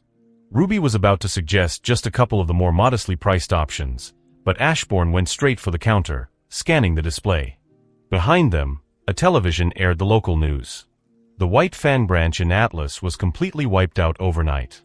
Investigators are baffled by the sudden collapse of the group's operations, and even more stunned by the total disappearance of their ill-gotten funds. Ruby turned to the screen. Who could possibly have done that? Ashbourne, browsing through cookie types, said offhandedly, someone short on money who wanted some quick cash. Convenient. And technically legal. Ruby blinked. Fighting terrorists for money isn't something a sane person would do. Ashbourne just smiled and said nothing, eyes twinkling with amusement. Meanwhile, Ruby, intending to pick only a few cookies due to the outrageous prices, was stunned as Ashbourne ordered one of everything. Her eyes sparkled like stars. Isn't this a bit much? She asked, half in awe, half in worry. Ashbourne shrugged. It's my treat. And it's not like we come here every day. As the counter filled with box after box, Ruby nearly squealed in excitement.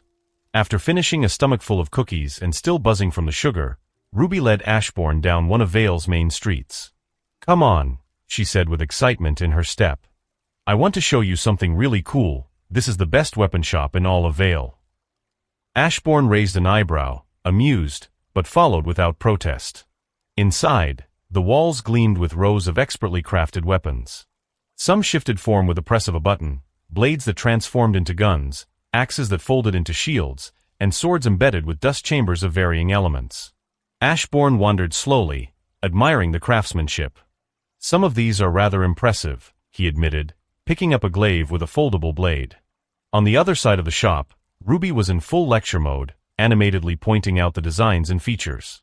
That one has triple dust storage. That one can change its blade type mid-fight.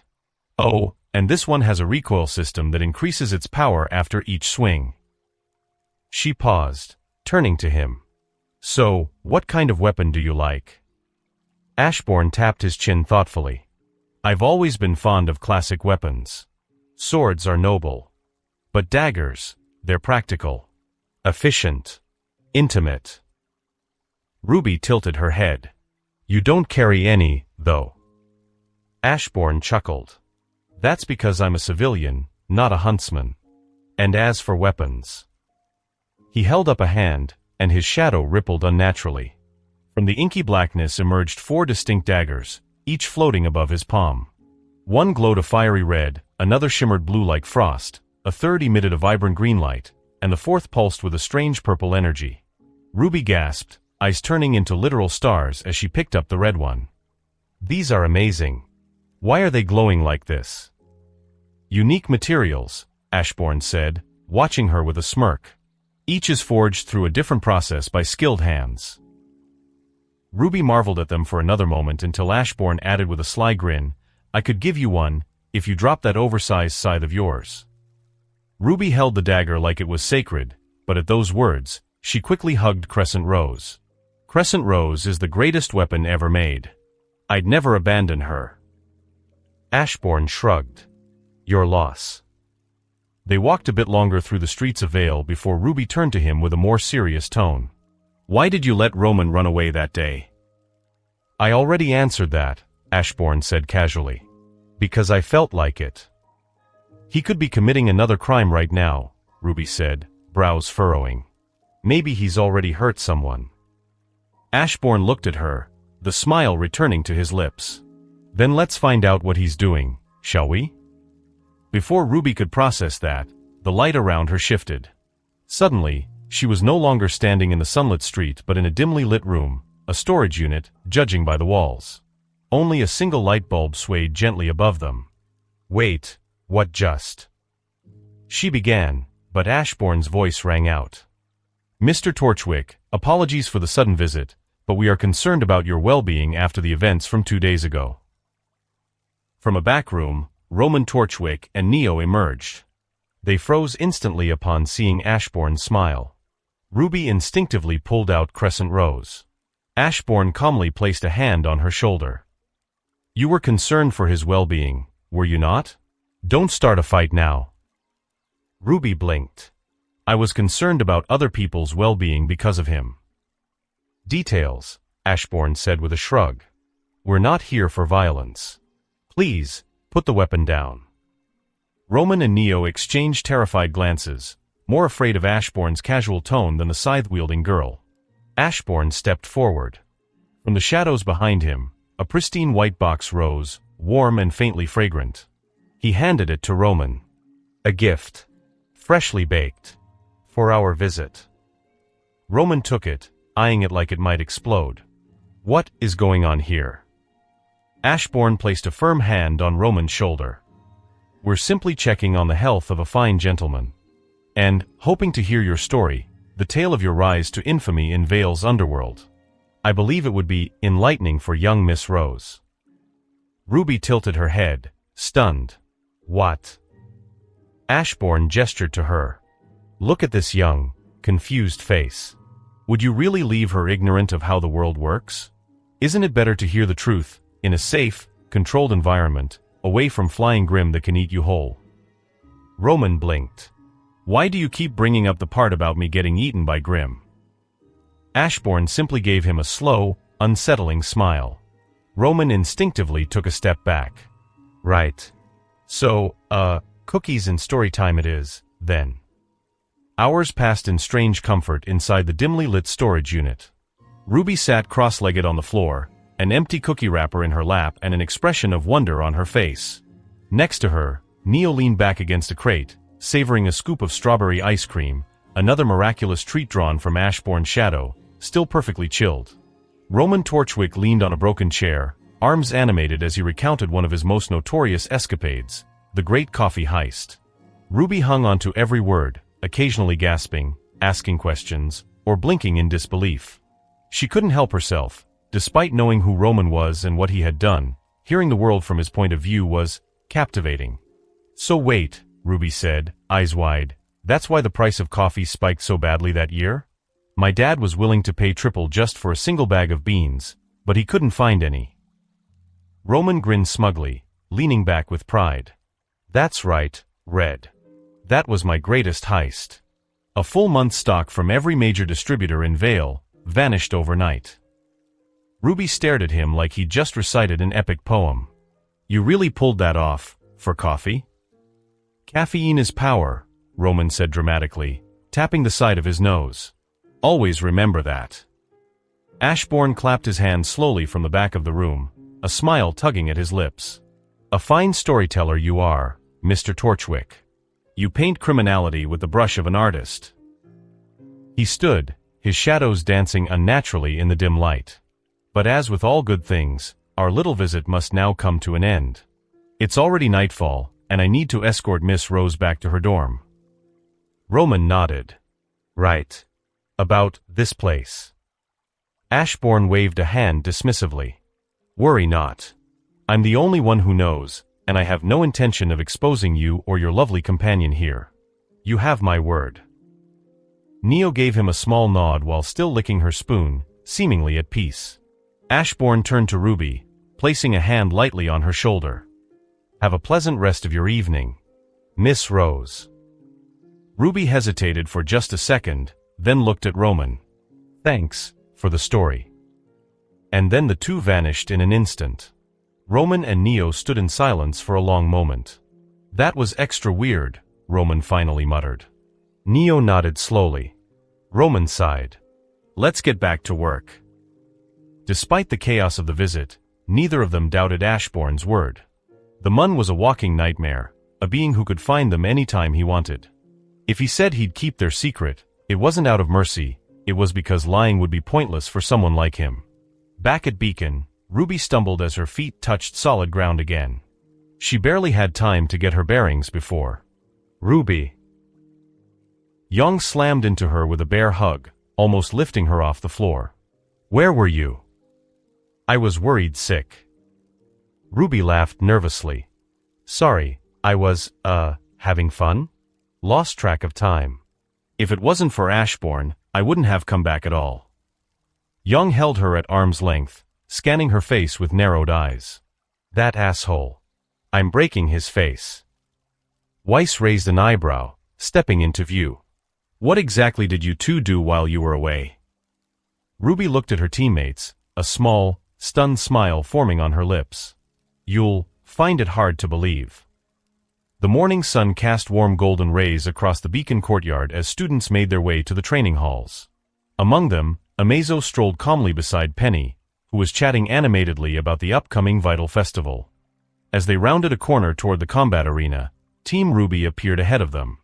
The girls were gathered near the entrance, seemingly waiting or perhaps just loitering in anticipation of the class. Good morning, Amazo greeted with a courteous nod. Hello, friends. Penny waved with her usual cheery enthusiasm. Weiss nodded politely, and Blake offered a subtle wave, but Young immediately stepped forward with fire in her eyes. Where's Ashbourne? Amazo paused, his head tilting slightly. My father left early this morning. Is something wrong? Young crossed her arms, voice tight. He kidnapped my sister yesterday and dragged her off to a criminal's den to hear a bedtime story from a crime lord. I want to beat the crap out of him. Amazo blinked once, then calmly asked, was Ruby harmed? Young sputtered. That's not the point. It was dangerous. He took her to where Roman Torchwick lives. Amazo nodded, completely unfazed. She was in the safest place in the world. Wherever my father stands, nothing can harm you. And compared to what he's done before, that was actually very tame. Team Ruby fell into silence, each processing that ominous statement in their own way. Penny leaned toward Amazo and whispered with admiration, Your dad sounds impressive. Amazo gave a single, proud nod. He is. With that, the two of them continued on toward class, leaving Team Ruby behind in the hallway. Ruby shrugged with an awkward smile. I told you, it's fine. No, Weiss said flatly, eyes narrowed. Hearing him say it just makes it more concerning. Young clenched her fist. One day, I will punch that guy. Inside the combat class, Glinda stood before the class, her stern expression commanding attention as always. Tomorrow begins the Vital Festival, she announced. You are expected to be at your best. With all 4 kingdoms watching, the pressure will be immense. Prepare yourselves accordingly. Her eyes swept over the students, then rested on one in particular. Mr. Black. Amazo looked up. After discussions between the headmasters and faculty, we've decided you will not be allowed to participate in the festival matches." A quiet murmur spread through the class. Glinda continued, "We fear it would be unfair to the other contestants." Amazo nodded without any resistance. "Understood." Glinda nodded back, then looked over the room. "Since today is the last day before the tournament, anyone interested in a spar?" A hand shot up. "I'd like to go against Amazo," Pyrrha said with confidence. The room buzzed louder now. Everyone turned to look. The invincible girl versus the super android? Even Glinda blinked. She turned to Amazo. "Do you accept?" Amazo nodded. The two approached the arena floor, surrounded by excited classmates whispering, placing mental bets, and wondering how the match would go. On the stage, Pyrrha smiled and held out her hand. "Don't hold back. Show me what you've really got." Amazo looked genuinely apologetic. "Apologies, I can't. You'll die if I do that." Pyrrha hesitated, blinking. "Then just show me as much as you can without killing me. Deal?" Amazo nodded again. Glinda raised her voice. "Combatants ready. You may begin." Pyrrha moved to raise her shield, and then her weapons clattered to the floor. She crumpled forward like a puppet with its strings cut, eyes wide with confusion before her aura flickered out. Standing behind her, calm, composed, and utterly still, was Amazo. A silence heavier than iron settled over the room. Everyone's eyes turned to the aura display. Empty. Glinda took an uncertain step forward. "How?" Amazo turned to her and replied evenly, "Super speed. I can move at levels humans can't perceive." Penny stepped forward helpfully. "I've confirmed he can move at least at Mach 30. The silence now had weight. Mach 30? Nora stammered, looking around. Ren answered weakly, his voice distant. "He could defeat everyone in this room, before we could even blink."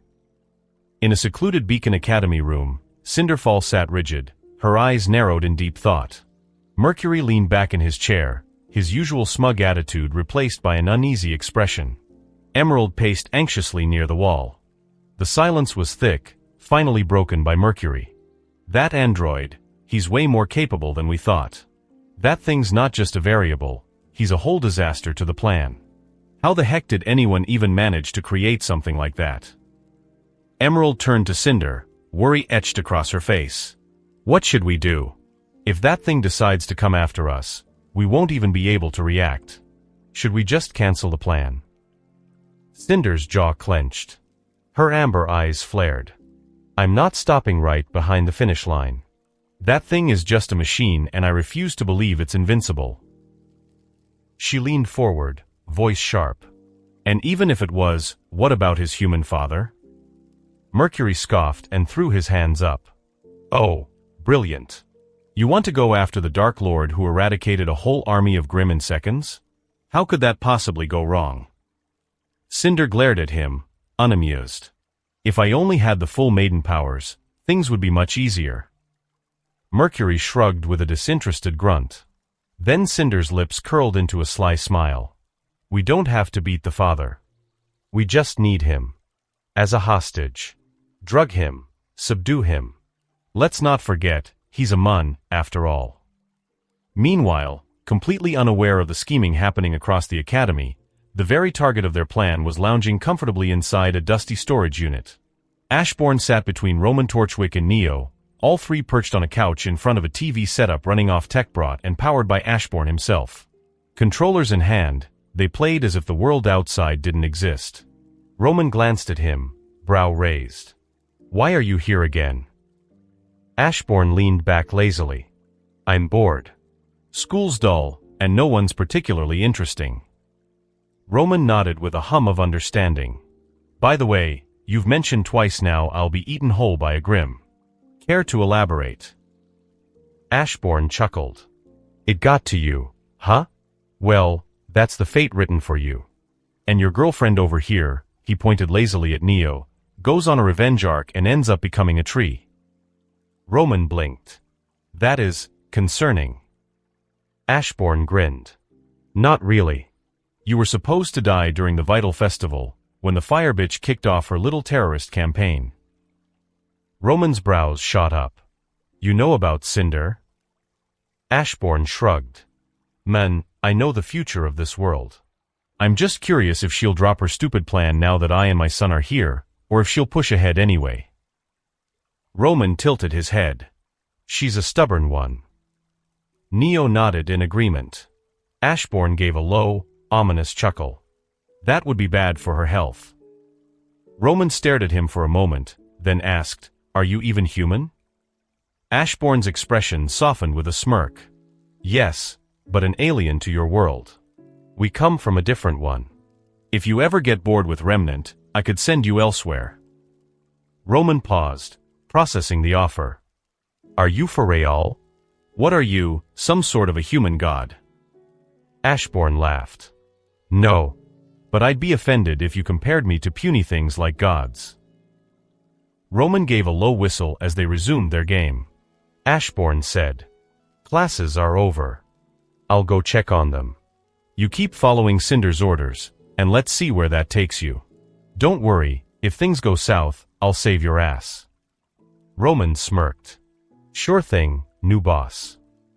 Ashbourne rolled his eyes. No need for boss. He stood up, stretched lazily, and then vanished into thin air. Roman looked over at Neo. That was strange, but I believe him. Honestly, even if that was not true, he still seems like a good boss to follow. Good personality, godly powers.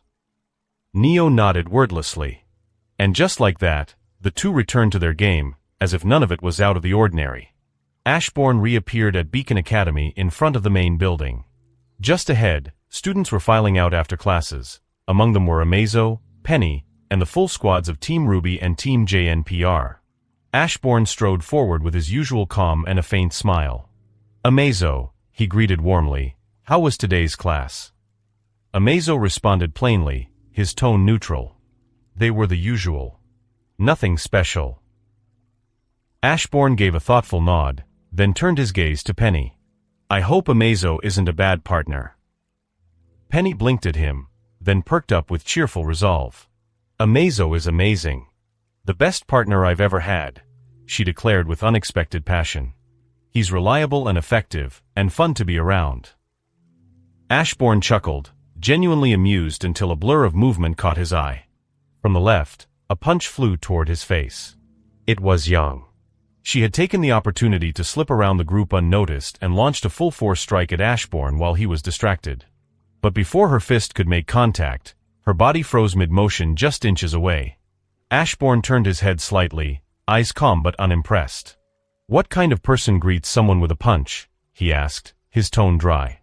That's barbarism at full display. Young snarled, her body still suspended mid-strike. You took my sweet little sister to a criminal den. Ashbourne raised an eyebrow. And? She had fun, no? Yang's jaw tightened. Fun with a crime lord? What is wrong with you? Ashbourne answered smoothly, putting Mr. Torchwick's shady operations and criminal activities to the side. He's a delight to accompany. Young blinked, caught off guard by the bizarre sincerity of the statement. Amazo tilted his head and asked, Are you planning to offer him a job? Ashbourne nodded. He's currently in the middle of a terrorist campaign, but once that's over? Yes, I plan on offering him one. Penny tilted her head in visible confusion. How does that work? Around her, the rest of the students, Ruby, Weiss, Blake, John, Pira, Nora, Run, and even the more stoic Lai Run, all wore similar looks of puzzlement. Amazo answered for Ashbourne, his tone as matter-of-fact as ever. Father will simply offer him a job. No different from any hiring operation. It is not the first time Father offered jobs to villains and terrorists. My sister actually could have been considered a terrorist or a villain right before Father adopted her. Silence fell across the group. Amazo's answer, rather than clarifying anything, only deepened the confusion on every face. Weiss blinked. Nora tilted her head like she was trying to solve a riddle. Blake looked between Ashbourne and Amazo like they were some alien enigma, which, technically, they were. Ashbourne just smiled. Ashbourne clapped his hands with a grin. Putting aside my hiring plans, I'm more interested in lunch. Anyone interested in getting something from Vale, or should we head to the cafeteria? Ruby perked up immediately. Let's go to Vale. Ashbourne nodded, and with a smooth motion, his shadow expanded like ink spilling across the ground. In the blink of an eye, the entire group found themselves in the heart of Vale. Confusion instantly flooded their faces. Ruby blinked rapidly. You can do that for multiple people? Ashbourne gave a graceful performance bow. Of course. Now then, lead the way. Ruby recovered quickly, smiling. We're actually close by, she said, then began walking with the rest of the group following. Young, however, called out angrily, You can't possibly drag me like this. Everyone stopped and turned. Behind Ashbourne floated a rigid, frozen Yang, completely still, hovering like a statue. It seemed most of them had forgotten she was still immobilized. Ashbourne glanced back at her. I can't have you free. You're a punch risk. Yang growled, One day, I'll punch the shit out of your smug face. Ashbourne shook his head slowly. Consider this a training exercise for your temper. If you stay like this, it will lead you to bad places. Yang snapped back, The only bad place is where you are. Ashbourne's expression turned thoughtful, even serious. Not really. If you remain like this, you'll lose your arm by your friend's red-haired obsessive ex-boyfriend's katana. Then you'll become depressed, traumatized, constantly dreaming about the night you lost it. Part of you will change, you'll fear men, you'll withdraw, and possibly end up alone. Silence followed his words like a heavy cloud. Ruby's voice came out weak and uncertain. That's oddly specific. Again. Ashbourne simply smiled. It is just a possibility, but I advise you to keep my words in mind, he said, and with a casual gesture of his hand, he released Yang from her frozen state. He turned to Ruby with renewed cheer. Now, let's go. Ruby forced a smile. Oh, yes, she said, but even as she started walking again, she couldn't shake the disturbing image Ashbourne had painted. Penny, walking beside Amazo, leaned toward him and whispered, What was that about? Amazo shrugged. Father knows stuff no one knows, past, present and even future. And I have yet to see him make a mistake. Penny nodded slowly, but Amazo's calm confidence only served to spook the rest of the group. Especially Yang, who subconsciously reached to touch her arm, and Blake, who had turned noticeably pale. Red-haired obsessive ex-boyfriend, Blake thought, a chill running down her spine. That could only apply to one person, right? The group headed to a nearby pizza shop in Vale. The moment food was served, all thoughts of Ashbourne's grim prediction vanished. Laughter and chatter filled the table as everyone enjoyed their meal, everyone except Penny, who sat quietly, watching the others eat with her hands folded neatly in front of her. Ashbourne, observing her, had a thoughtful look on his face. Amazo, he said casually, are you able to make Penny taste food like you? Amazo paused mid-bite and tilted his head in thought. It's possible, he said after a moment. Though it would be a complex process to adjust her body. The group paused, exchanging confused glances. Ashbourne pointed at Penny. Penny is also a sentient android, he explained. Though her functionality is different. She's not capable of evolution like Amazo, but she is learning human norms. Stunned silence fell across the table. Penny's eyes widened in panic. That's supposed to be a secret, she exclaimed. Ashbourne waved a hand dismissively. Next to you is an android capable of causing disasters. No one is really going to mind your existence, and besides, don't you want to be able to taste food? Penny looked down at the pizza in front of her. Her expression shifted from panic to quiet curiosity, eyes lingering on the slices she could never experience. Ashbourne grinned and looked at Amazo. Rules are made to be broken. Amazo blinked once, then nodded. Without saying anything else, he reached out and placed a hand on Penny's shoulder. In an instant, silver-like liquid began spreading across her body like living mercury. Penny gasped. What is this? She tried to move, but her body refused to respond. The others leaned forward, watching with a mix of confusion and fascination. After a tense minute, the silver liquid receded back into Amazo's body, leaving Penny seemingly unchanged but clearly bewildered. "I modified your body to be able to taste food," Amazo said calmly. "Try eating something." Penny looked at him, then down at the food. Slowly, she picked up a slice of pizza and took a bite. She blinked, then tears welled in her eyes. "It's amazing."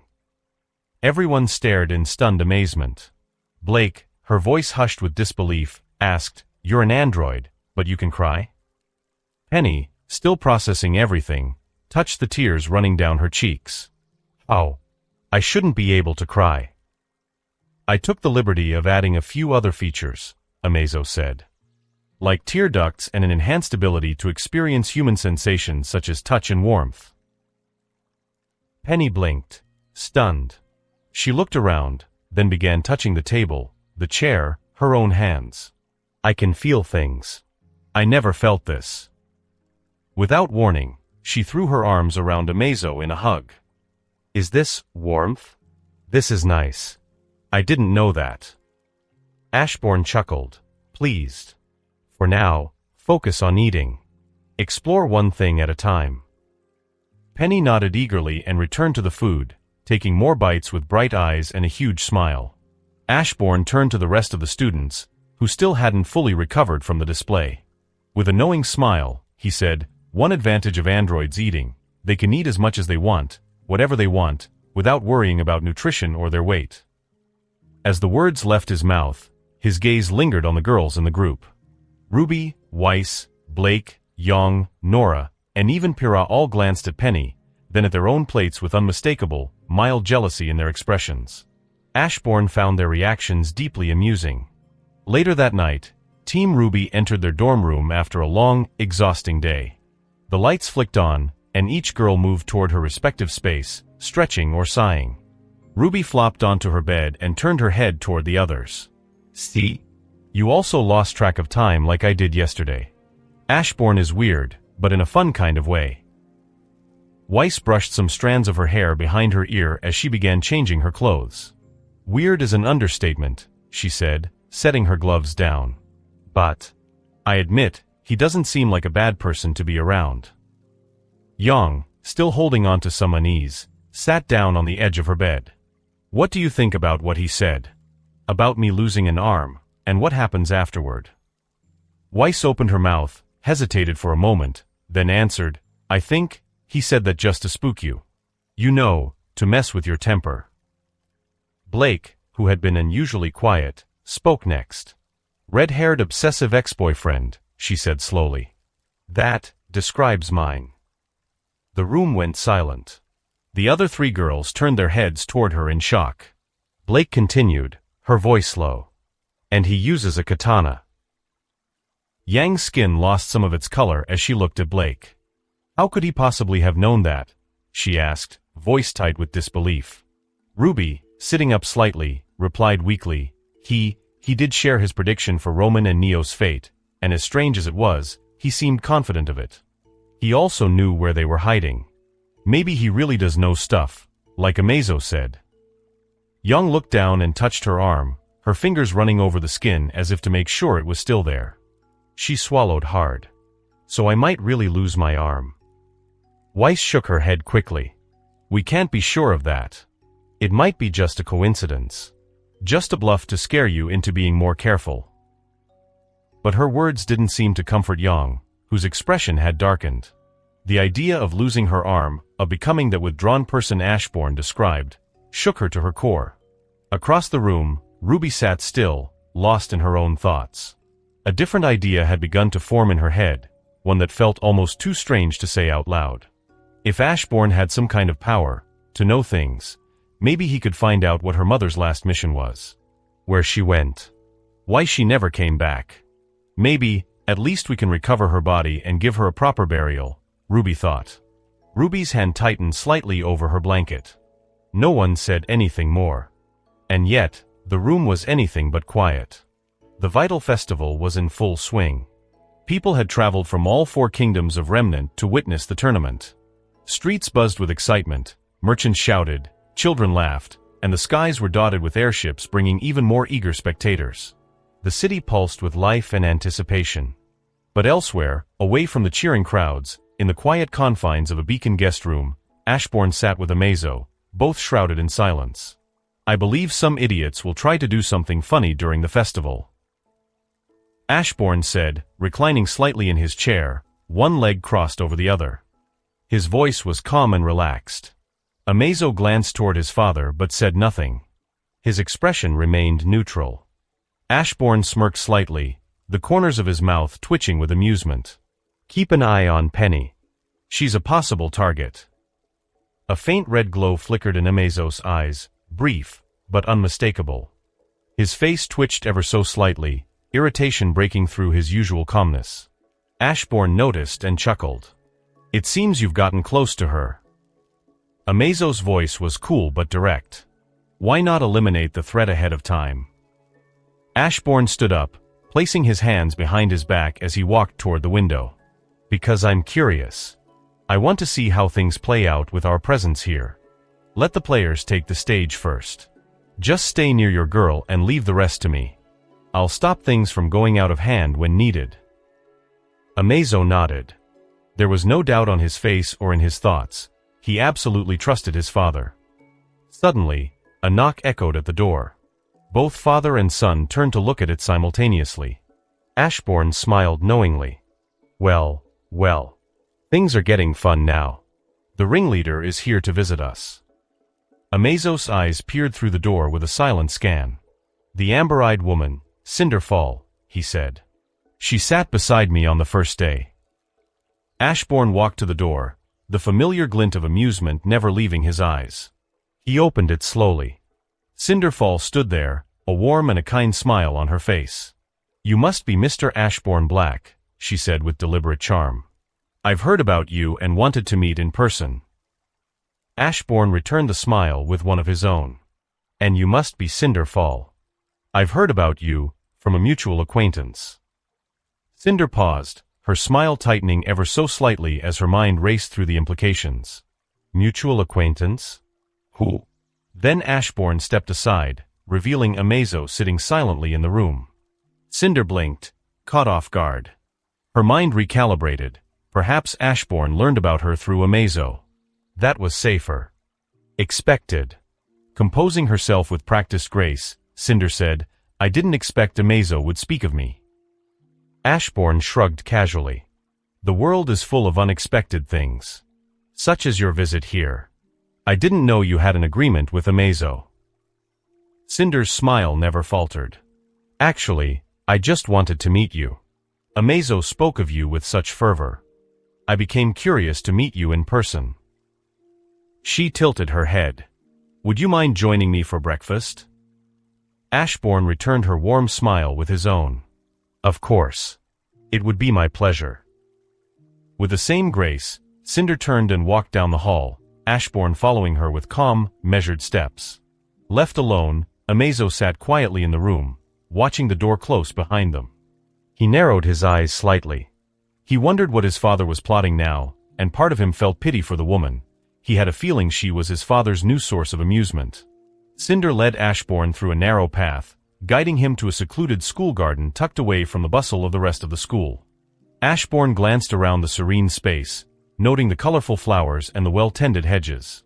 It's interesting to see a garden in a combat school, he said, his tone casual but observant. Don't you think? Cinder smiled kindly, her amber eyes softening. This is a reminder to all of us, for what we stand for and try to protect. Ashbourne hummed thoughtfully. It seems you've given it more thought than most students in Beacon. Cinder laughed lightly, brushing a strand of hair behind her ear. I'm not the only one. All students understand this, even if they might not be able to articulate their thoughts on the spot. Ashbourne gave a small nod of approval. That's a talent on its own. Now, I have another question. Why did you bring us here instead of the cafeteria? Cinder's smile widened just a bit. It's kind of noisy there, and here, it's much quieter. You could say we're even alone. Ashbourne raised a brow, a faint smirk tugging at the corner of his lips. It feels like this is a sudden date. Cinder looked away with a small, embarrassed expression, like she'd been caught doing something mischievous. I wanted to talk to you alone. After hearing from Amazo how you took him in and cared for him so deeply. She walked ahead, moving past a cluster of bushes and emerging with a picnic basket. From it, she pulled out food and drink she had apparently prepared in advance. She set everything down neatly on a blanket laid beneath a tree. Ashbourne met her eyes, his own gaze sharp yet warm. I hope you liked what you found. Cinder lowered her head slightly, her voice soft. I like it so far. They sat together, the garden around them a haven of calm. For nearly 30 minutes, they ate and shared stories. Ashbourne spoke of his life, fragments of it carefully selected, while Cinder offered up fabricated tales of her own, matching his tone and rhythm, weaving together a believable persona. All the while, Ashbourne ate the food she provided and drank without hesitation. Eventually, Ashbourne rose to his feet, brushing his coat with a casual motion. This was a good breakfast. Thank you. Cinder stood as well, her smile still in place.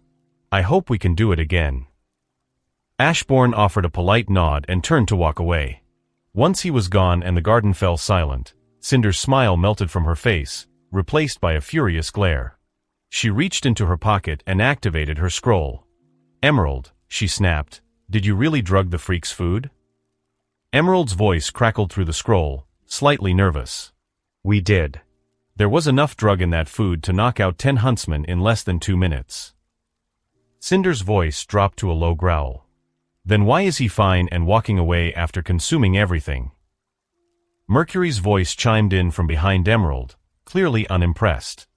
He's a freak. Maybe drugs don't work on him. Cinder ended the call with an angry swipe, her scroll beeping as the connection cut. Meanwhile, Ashbourne walked calmly through the halls of Beacon, an amused chuckle slipping from his lips. The food was actually good if not for the drugs adding such strange aftertaste, and how many kidnappings attempts I have been through now. Ashbourne walked leisurely through the open courtyards of Beacon Academy. After his quick meeting with Cinder, Ashbourne decided it was time to head to the Coliseum to enjoy the show. As he turned a corner near the main building, he came face to face with Team JNPR. Oh, Ashbourne greeted casually. When is your match today? John perked up. We're the 4th match today. He smiled, full of energy, then added, but we're heading early to watch Team Ruby's match. Ashbourne gave a small grin. Mind if I accompany you? Not at all. Pyrrha answered politely, and the group adjusted slightly to let Ashbourne fall into step with them. As they made their way toward the airship dock, Ashbourne glanced over with a curious glint in his eye. Anyone interested in a bet? He asked lightly. Let's say, we bet on whether Team Ruby will win or lose. And if they win, how they'll win. Nora's eyes lit up instantly. You're on, she said with a smirk. My guess is they'll win with Blake doing some crazy ninja stuff and taking out the last one standing. Run and Pyrrha exchanged glances, hesitating for a moment. Then, seeing Nora's enthusiasm, they joined in with more reserved guesses. Ren placed a quiet bet on Ruby's speed deciding the match, while Pyrrha guessed Weiss would use some clever glyph strategy. Ashbourne nodded thoughtfully before stating his prediction. I bet they'll win, with Yang punching 3 opponents out in one blow into the magma, ending the match after Weiss is taken out. The 3 teammates stared at him. John blinked. That's oddly specific. Pyrrha raised an eyebrow. 3 in 1 punch? That seems highly unlikely. Run remained silent, but his expression mirrored the skepticism of the others. Ashbourne only smiled. Later that day, as the dust settled in the Coliseum, Team Ruby emerged victorious. The crowd roared, the cheers echoing into the halls as the girls stepped out of the arena. They didn't make it far before they ran into Team JNPR, who were all sulking. Ruby tilted her head. Hey guys, what's going on? Nora huffed dramatically, arms crossed.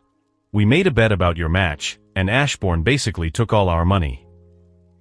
John pouted, arms slumped at his sides. That guy definitely sees the future. How else would he know Yang would punch 3 people out in one blow after Weiss is out? Team Ruby froze on the spot. Yang's breath caught in her throat, her hand instinctively gripping her arm. She paled, her expression falling into deep unease. That prediction couldn't be a fluke, could it? No one could have guessed that. Weiss, Blake, and Ruby turned to look at Yang, each of them sharing concerned glances. The fear they saw in her eyes was unmistakable. If Ashbourne could see something as precise as a triple knockout, then what about Yang's fate? With Team Ruby's match concluded and the day still young, Ashbourne found himself heading toward the Vale docks. He didn't have much to do while staying in Remnant, but since he was here, he decided to witness a few iconic events firsthand. One of them was about to unfold now, the legendary brawl between Crow Branwen and Winter Schnee. He arrived just as a new Atlesian airship descended gracefully, its engines whirring softly as it came to a stop. Ashbourne stood to the side of the platform, pulling out a bag of popcorn and lazily munching away as the ramp lowered. From the corner of his eye, he spotted two figures sprinting toward the ship, Ruby and Weiss. From the descending ramp walked out a tall, composed woman with silver hair and icy presence, Winter Schnee, Weiss's elder sister. Weiss gave her a polite, composed greeting, while Ruby awkwardly lingered behind her friend, unsure how to act. A moment later, Ruby spun on her heel and bolted, leaving Weiss alone with her sister. Ashbourne chuckled to himself. Well, this is already getting good. It didn't take long before Crow arrived. The moment Crow laid eyes on Winter, the air grew tense, and not the kind that leads to tea and polite conversation. Before anyone could intervene, the two elite warriors were exchanging harsh words and then fists, bullets, and ice. Ashbourne remained on the sidelines, munching popcorn with a content expression. Better than any Colosseum match, he muttered as the fight escalated all over the platform, explosions and blasts lighting the scene. Ruby returned moments later, alarmed by the noise. She gasped as she saw her uncle in the middle of a fight with Weiss's sister. "Go, Uncle Crow!" she yelled, pumping her fist. Weiss, caught off guard, countered. "Don't let him win, Winter." Ashbourne strolled toward them casually, still chewing, and held out the bag. "Popcorn," he offered. Ruby blinked at him, surprised. Thanks." She took a handful and resumed cheering. Weiss looked at him like he'd just grown a second head. The fight raged on with intensity, but as it reached its peak, Crow suddenly noticed three figures approaching from the other direction: Ashbourne, Professor Goodwitch, and General Ironwood. With a mischievous grin, Crow lowered his weapon and gave Winter a smug look. "Come on, Ice Queen. One more for the road." Winter, already charging, didn't have time to adjust. "Schnee, stop." Ironwood's sharp voice rang out across the platform. Winter's eyes widened. She attempted to halt mid-attack, but a faint shadow on the slick platform betrayed her footing. Her boots slipped, and she tumbled forward, crashing into Crow and knocking him flat. Their lips met in a completely unintended but unmistakable kiss, with Winter landing squarely atop him. A moment of stunned silence swept over the docks. Even Ashbourne, Ironwood, and Goodwitch paused mid-step. Winter pulled back in horror, her cheeks erupting in red. Crow blinked up at the sky, confused as to whether he just won, lost, or both. Then came Ashbourne's voice, loud and clear, cutting through the silence. "We want a refund. We came to watch a fight, not lovers kissing like it's a romance drama. Get a room, will ya?" All eyes turned to him. Even Winter, still red-faced and frozen in place, could only gape. Then the murmurs began. "He's right. Do we get a refund? I paid for violence, not romance." A chorus of agreement rippled across the growing crowd. Winter scrambled to her feet, flustered and mortified. Crow remained on the ground, eyebrows furrowed in deep confusion. Weiss looked like she wanted the ground to swallow her whole. "I can't unsee this," she whispered in horror. Ruby just blinked. "Wait, did they just?" Ashbourne cleared his throat and stepped forward, breaking the moment. "There is a tournament match going on in the Colosseum behind us. This situation is not part of the official schedule, let alone ticket refunds." Ashbourne shrugged with a grin. "Well, everyone, at least I tried." Soon, the unintended kiss faded into murmurs and chuckles, as Professor Goodwitch began restoring the damaged dock with elegant waves of her riding crop, her semblance fixing the shattered ground and broken stone pillars.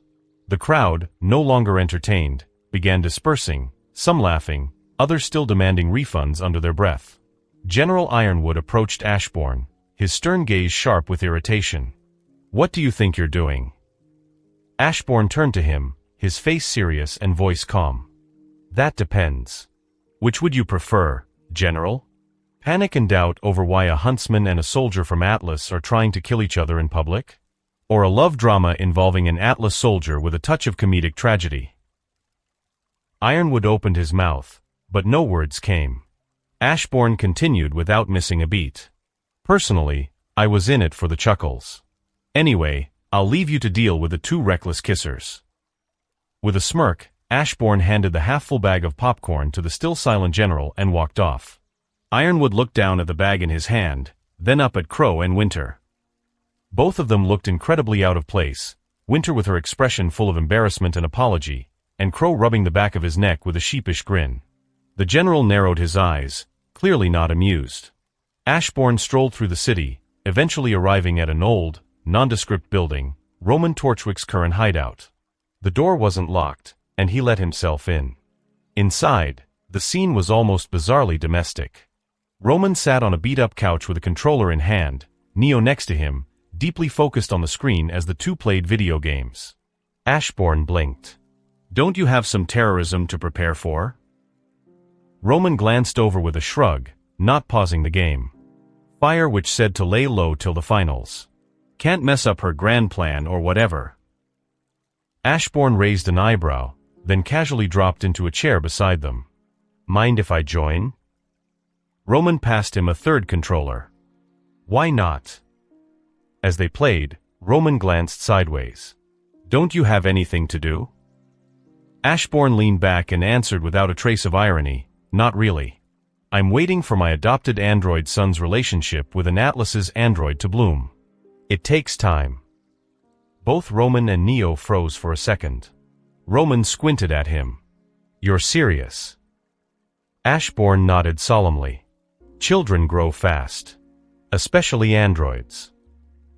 Roman gave a low whistle. "Good to know if I ever decide to adopt one." Ashbourne laughed, genuinely amused. "You know, Roman, you're growing on me." Neo rolled her eyes at the two, then smiled amused.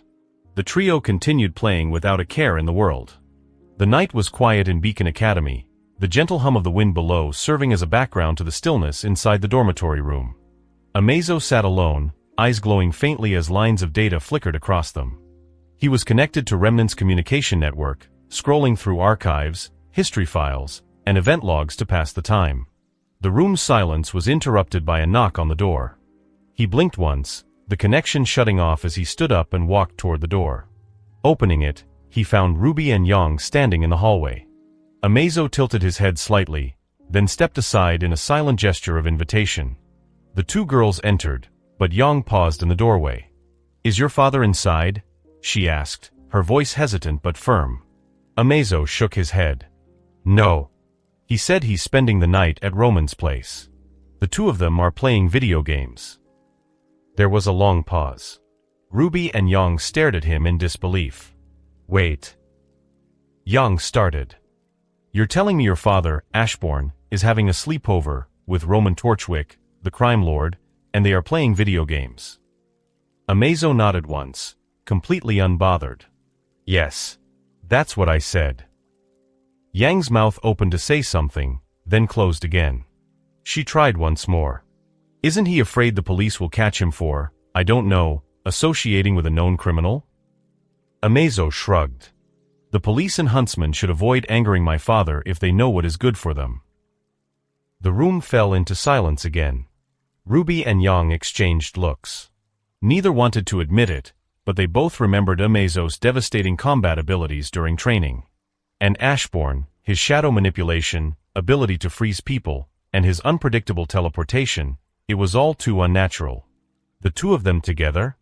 They are probably the most dangerous duo in Remnant. "Well, good night," Yang said, turning around. Ruby waved with a quiet, "See you later," before following her sister down the hall. Amazo watched them leave and gently closed the door. He stared at it for a moment. Strange, why is she looking for him? "I thought she hated him," he murmured to himself, still puzzled by Yang's visit. Then, he returned to his seat, reconnecting with the network. The days continued to pass as the tournament edged ever closer to the finals. Spectators buzzed with excitement, matches grew fiercer, and teams gave it their all on the grand stage. Amidst all this chaos, Ashbourne found peace in the most unexpected place, Roman Torchwick's hideout. The white-wearing criminal, his mute partner Neo, and the enigmatic shadow-controlling off-worlder made for an odd trio, but somehow, it worked. Roman now found himself actually enjoying the Ashbourne's presence. Ashbourne brought good food, fine drinks, and a strange but welcome sense of calm. Neo, silent as always, found him amusing, especially when he deadpanned sarcastic jokes or mimicked Roman's rants. The two criminals were used to dealing with henchmen, bosses, enemies, and allies with agendas. Ashbourne, however, had none. He was just chilling, playing games, eating snacks, and occasionally throwing out cryptic one-liners about the future. Elsewhere, Yang Xiaolong finally gave up on her quiet mission of tracking Ashbourne down. After a particularly awkward chat with Amazo, where he casually mentioned his father was holing up with a criminal somewhere in Vale indefinitely, she simply blinked and walked away. She briefly considered reporting him to Ashbourne or General Ironwood, but something deep inside her warned that doing so would end catastrophically. She didn't know what Ashbourne truly was, but she had a feeling he was dangerous, especially with Amazo at his side. Cinderfall, however, was far less willing to let things go. She scoured the campus, checking rooftops, dorms, basements, and even lurking around Amazo's room, but Ashbourne was nowhere to be seen. She confronted Amazo again, her voice strained with fake politeness. "Where is your father?" "He's staying at a friend's place," Amazo replied with a robotic shrug. "You'll have to wait for him to come back." Not the answer she wanted. Fine. If Ashbourne didn't want to show up, then she'd move forward without catching him. She pulled out her scroll and called Roman. "Prepare to hijack an Atlassian ship tomorrow," she said curtly. "Consider it done," Roman replied smoothly. But as soon as the call ended, he turned toward Ashbourne with a smirk. "So, should I actually follow her orders?" Ashbourne leaned back, a sly grin creeping across his face. "I have a funny idea." Later that night, Roman and Neo stood on a rooftop, looking out over the city lights, anticipation in their eyes. Roman's smirk matched Neo's playful grin.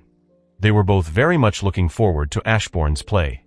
The night before had shaken all of Remnant. Yang's match against Mercury ended in a spectacle broadcast to the entire world. In a flash, she had struck him down after the match was officially over. The fallout was immediate, with doubt and confusion spreading like wildfire. The next morning, as the tournament grounds buzzed with gossip and accusation, Ashbourne decided it was time to check in on Amazo. He knew what day it was. The day Penny was supposed to be destroyed. The day the fall of Beacon began. As he made his way through the halls of Beacon, he passed by the Ruby dorm just in time to see General Ironwood stepping out. The general noticed him, halted for a beat, then walked away without a word. Ashbourne shook his head slightly. "Still doesn't like me, even after I helped recover his limbs. Cold world. Just like Batman." From behind the general, Ruby appeared. She spotted Ashbourne and gave a soft, surprised smile. "Morning," she greeted. Ashbourne offered her his usual smirk. "Ruby." Then came a voice from inside the room, Blake's. "I don't know what to believe." Ashbourne paused, tilting his head. He glanced into the dorm, where he saw Yang sitting on one side, eyes downcast, while Blake and Weiss stood on the other, doubt written across their faces. Yang looked up and saw Ashbourne standing with Ruby. "You here to ask me why I attacked Mercury too?" Ashbourne shrugged. "No. I was passing by. I already know the details." Yang blinked, her eyes narrowing. "Did you know this would happen?" "Yes." Yang stiffened. "I saw him attack me." "I know," Ashbourne replied. Yang's frown deepened. "Do you believe he attacked me?" "No. He didn't attack you. You saw him attack you." Yang stared, stunned. "What does that mean?" Ashbourne replied casually. "You were under the control of a semblance. The match was rigged for that to happen." Gasps filled the room. Blake, Weiss, Ruby, all of them looked shocked.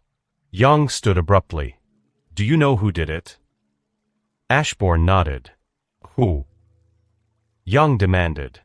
You'll know later tonight, he said casually. For now, I need them free and running around. What? Why? Young asked, baffled. Ashbourne turned, a wicked grin on his face. It's only fun to bring people crashing to the ground when they think they've reached the top. Roman and I have a plan to screw them over. Yang's fists clenched. Is this a game to you? Ashbourne nodded without shame.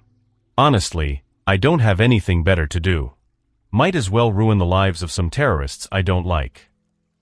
The room fell silent. Yang was visibly shaking with rage. Keep this to yourself, Ashbourne added.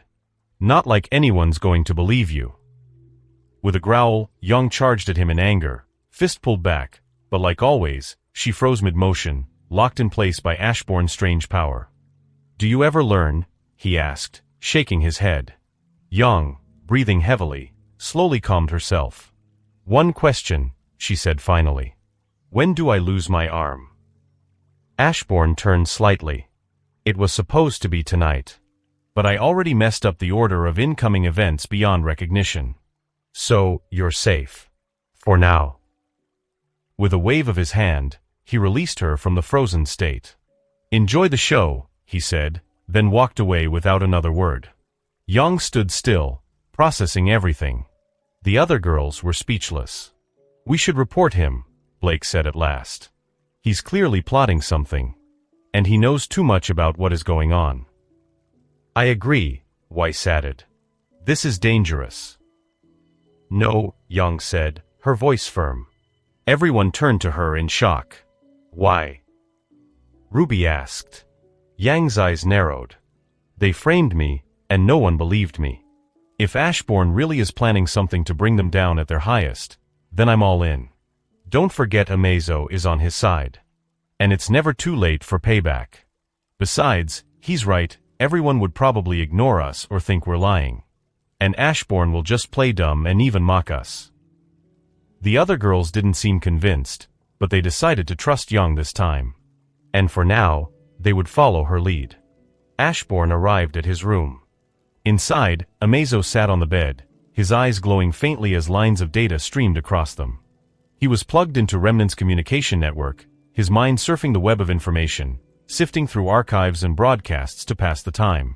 Upon hearing his father's footsteps, Amazo disconnected, the light fading from his irises as he turned his gaze toward Ashbourne. I thought you wouldn't be leaving Roman's side for a longer while. Ashbourne shrugged, walking in with that usual calm swagger. The final play is approaching. Can't just sit playing video games forever. He paused, leaning against the wall. And what about you? How's your relationship with Penny? Amazo took a moment to consider the question. It's pretty good. I do like her. But I don't think we're close enough to say boyfriend and girlfriend yet. Ashbourne nodded in approval. That comes with time. Besides, he added with a smirk, you'll need to evolve genitals for both of you eventually if you want to be a proper pair. Amazo blinked. That's noted. Let's leave this talk for later, Ashbourne said, pushing off the wall. Tonight, she'll be paired against Pyrrha. Pyrrha's semblance is polarity control. They plan to show her an illusion and trick her into destroying Penny. Amazo's expression sharpened. He sat straighter. You want me to stop that? Keep an eye on it, Ashbourne said firmly. Protect her when things go wrong. Amazo narrowed his eyes. What about them? Ashbourne's smile widened into something darker, something almost amused. I will handle them, he said, turning toward the door. He paused just before leaving and looked over his shoulder. Enjoy the show. And with that, he was gone, leaving Amazo alone once more, only now with a clear purpose and a mission. The Four Kingdoms watched with anticipation, the events of last night still lingering in the back of their minds. But the thrill of the next match washed over the world like a wave. Tonight's battle would be between two shining stars, the invincible girl, Pyrrha Nikos, and Atlas's own Penny Polendina. It was a clash many had been waiting for, and the stadium trembled with the roar of the excited crowd. The match opened with explosive energy. Pyrrha moved with grace and precision, her spear and shield dancing through the air, while Penny effortlessly controlled her dozen flying blades. The blades were swirling around her like a metallic storm, controlled by thin metal wires. In the crowd, Amazo sat quietly, his face passive, but his eyes glowed faintly as he observed every movement, not just of the fighters but of the audience. His system scanned the entire arena. Then he saw her. Emerald, sitting among the spectators, her eyes locked on Pyrrha with an unnatural focus. Amazo's eyes narrowed. His sensors read Pyrrha's aura as a sudden spike. Her expression shifted from confusion to fear. Without hesitation, Amazo stood. Pyrrha's semblance flared. A powerful wave of magnetism burst out from her, unintentionally redirecting Penny's swirling blades. The thin wires snapped, and the blades hurtled toward Penny like deadly missiles. But then, everything stopped. In a flash, the blades shattered midair, sliced, crushed, and disarmed all at once. Standing between Penny and Pyrrha was Amazo, calm and composed, shards of metal falling around him like snow. Pyrrha froze in shock. Penny's wide eyes blinked. "Amazo? What are you doing here?" Amazo glanced at her. "The blades and wires were about to destroy you. So I stepped in." Penny looked at the wreckage and nodded gratefully. "Thank you." Pyrrha rushed toward them, horrified. I didn't mean to. I don't know what happened." The three stood in the center of the arena, speaking quietly, but the stadium itself was engulfed in stunned silence. No one had ever seen a match interrupted like this. Whispers spread. Confusion churned through the crowd. Professor Port and Dr. Rublek, the commentators, tried to bring order back to the broadcast, but their voices were abruptly cut off. Then, the giant display above the Colosseum lit up, showing a black queen chess piece. A voice echoed through the stadium, "Cinderfall." "Headmasters hold more power than most realize," she began smoothly. "One of them commands not just a school but the military as well. And now you ask, how are you safe? When students are taught to injure a downed opponent, when another nearly kills her classmate." Her voice darkened. "These are the students of Ashban." But before she could continue, another voice rang out, light and familiar to many. "Cindy, I've been looking for you. What are you doing all the way here?" The atmosphere shifted instantly. Where there had been fear and tension, there was now a buzz of confusion and amusement. Some of the audience members knew that voice. "Ashbourne." Cinder's voice snapped, "What are you doing here?" Ashbourne's reply came without missing a beat. "I heard from a certain White Fang terrorist that you were doing something fun tonight, so I came to check on you." "What's with the edgy speech, Cindy? Where did the nice Cindy go?" "Don't call me Cindy," she hissed. "Leave before I burn you."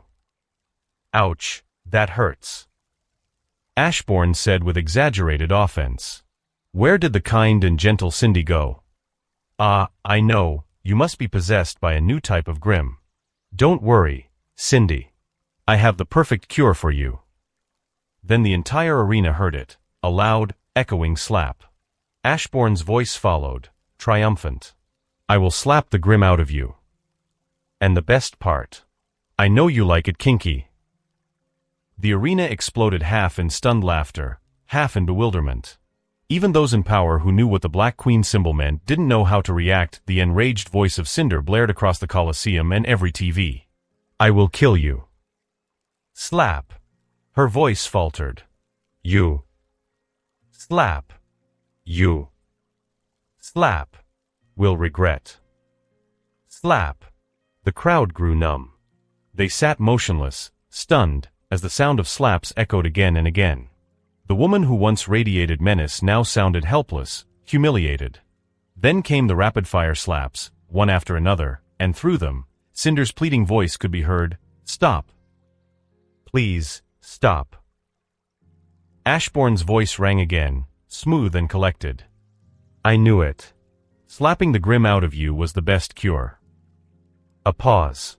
"But our terrorist night won't end without addressing the terrorist leader of the White Fang, the one and only Adam Taurus." Another male voice snarled in fury. "You filthy human, I will." Slap. Ashbourne's voice returned, now addressing the audience with mock enthusiasm. My dear audience, have you ever wondered how to correct the behavior of a terrorist and make him a productive part of society? It's simple. Slap. You slap them. The words came with too much glee. Slap. Slap. Slap. Adam Taurus's angry screams turned into curses and then into muffled grunts. The slaps came in rhythm, a perverse orchestra of humiliation. The audience, professors, and even Atlas soldiers, all who once tried to wrest back control, simply stood still and listened. The arena was silent save for the constant echoing of slaps and occasional pain groans. Finally, the Black Queen image vanished from the display.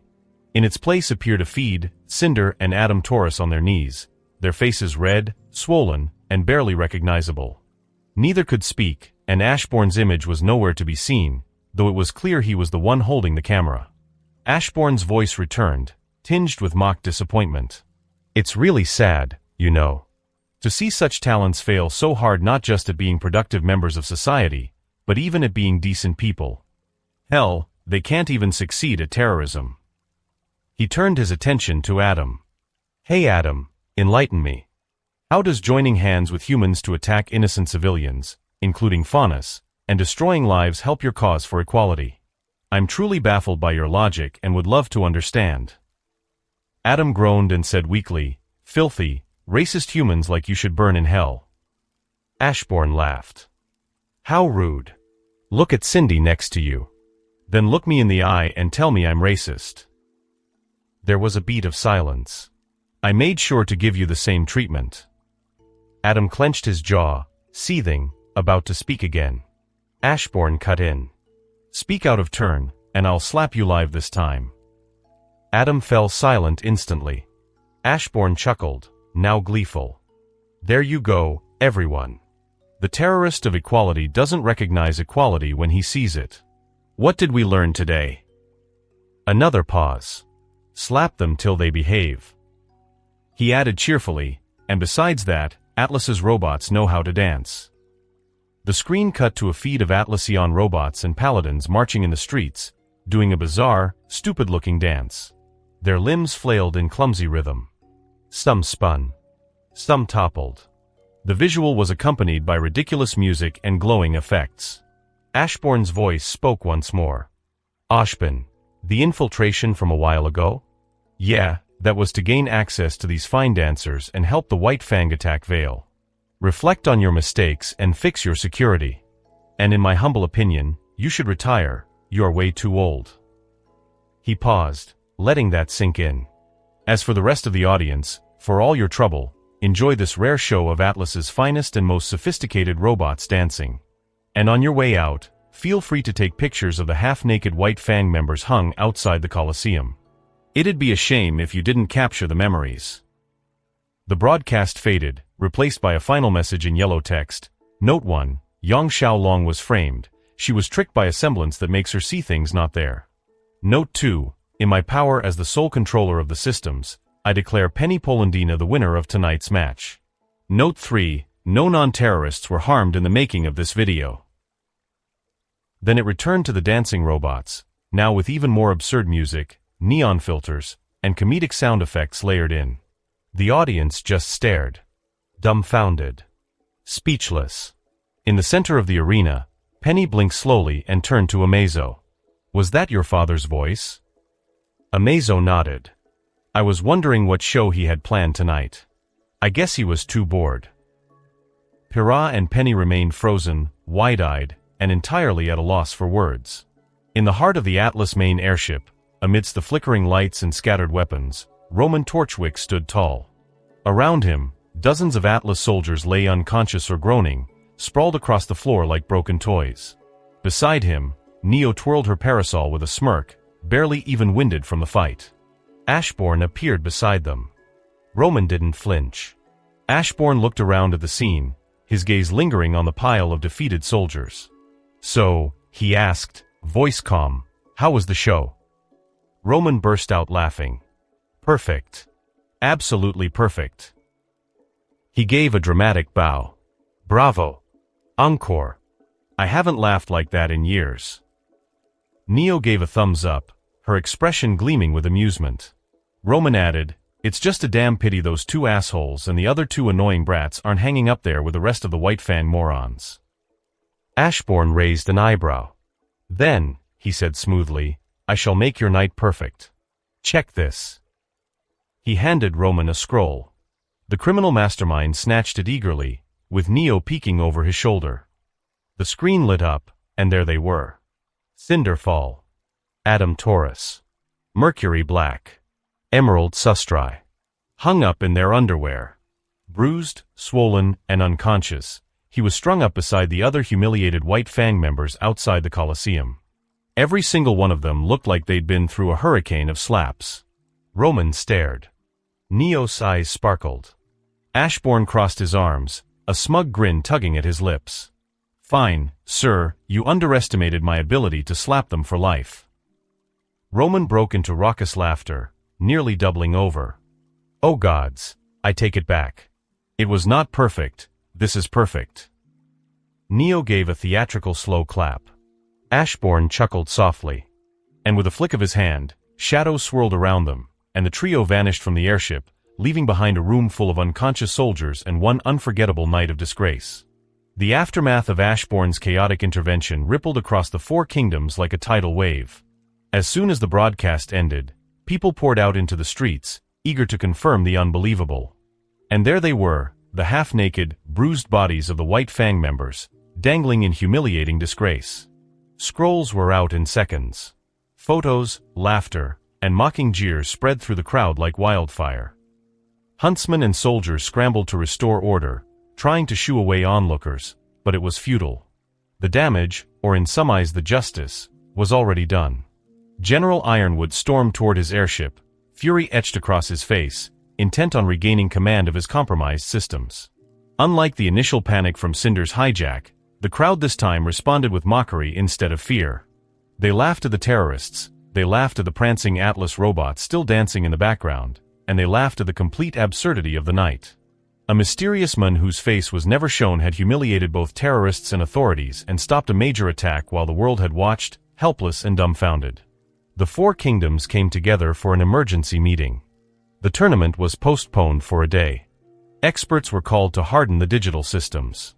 And due to the lingering message left by Ashbourne at the end of the transmission, a loud public outcry surged. Yang should continue in the tournament, and Penny should be declared the winner of her match.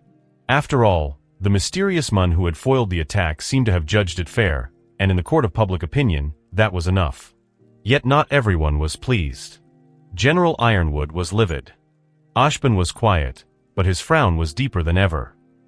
Glinda Goodwitch seethed with restrained fury.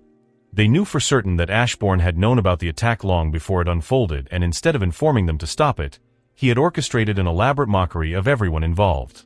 The next morning, the sun rose over Beacon as if nothing had happened. Inside the cafeteria, students from Team Ruby, JNPR, and Penny were gathered at a large table, quietly sharing breakfast and trying not to relive the chaos of the previous night. Then the doors opened.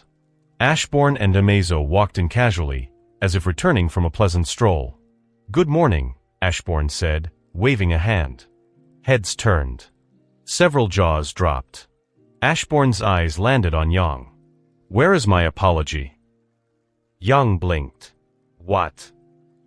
"You tried to punch me," he said, as if explaining a basic rule of etiquette.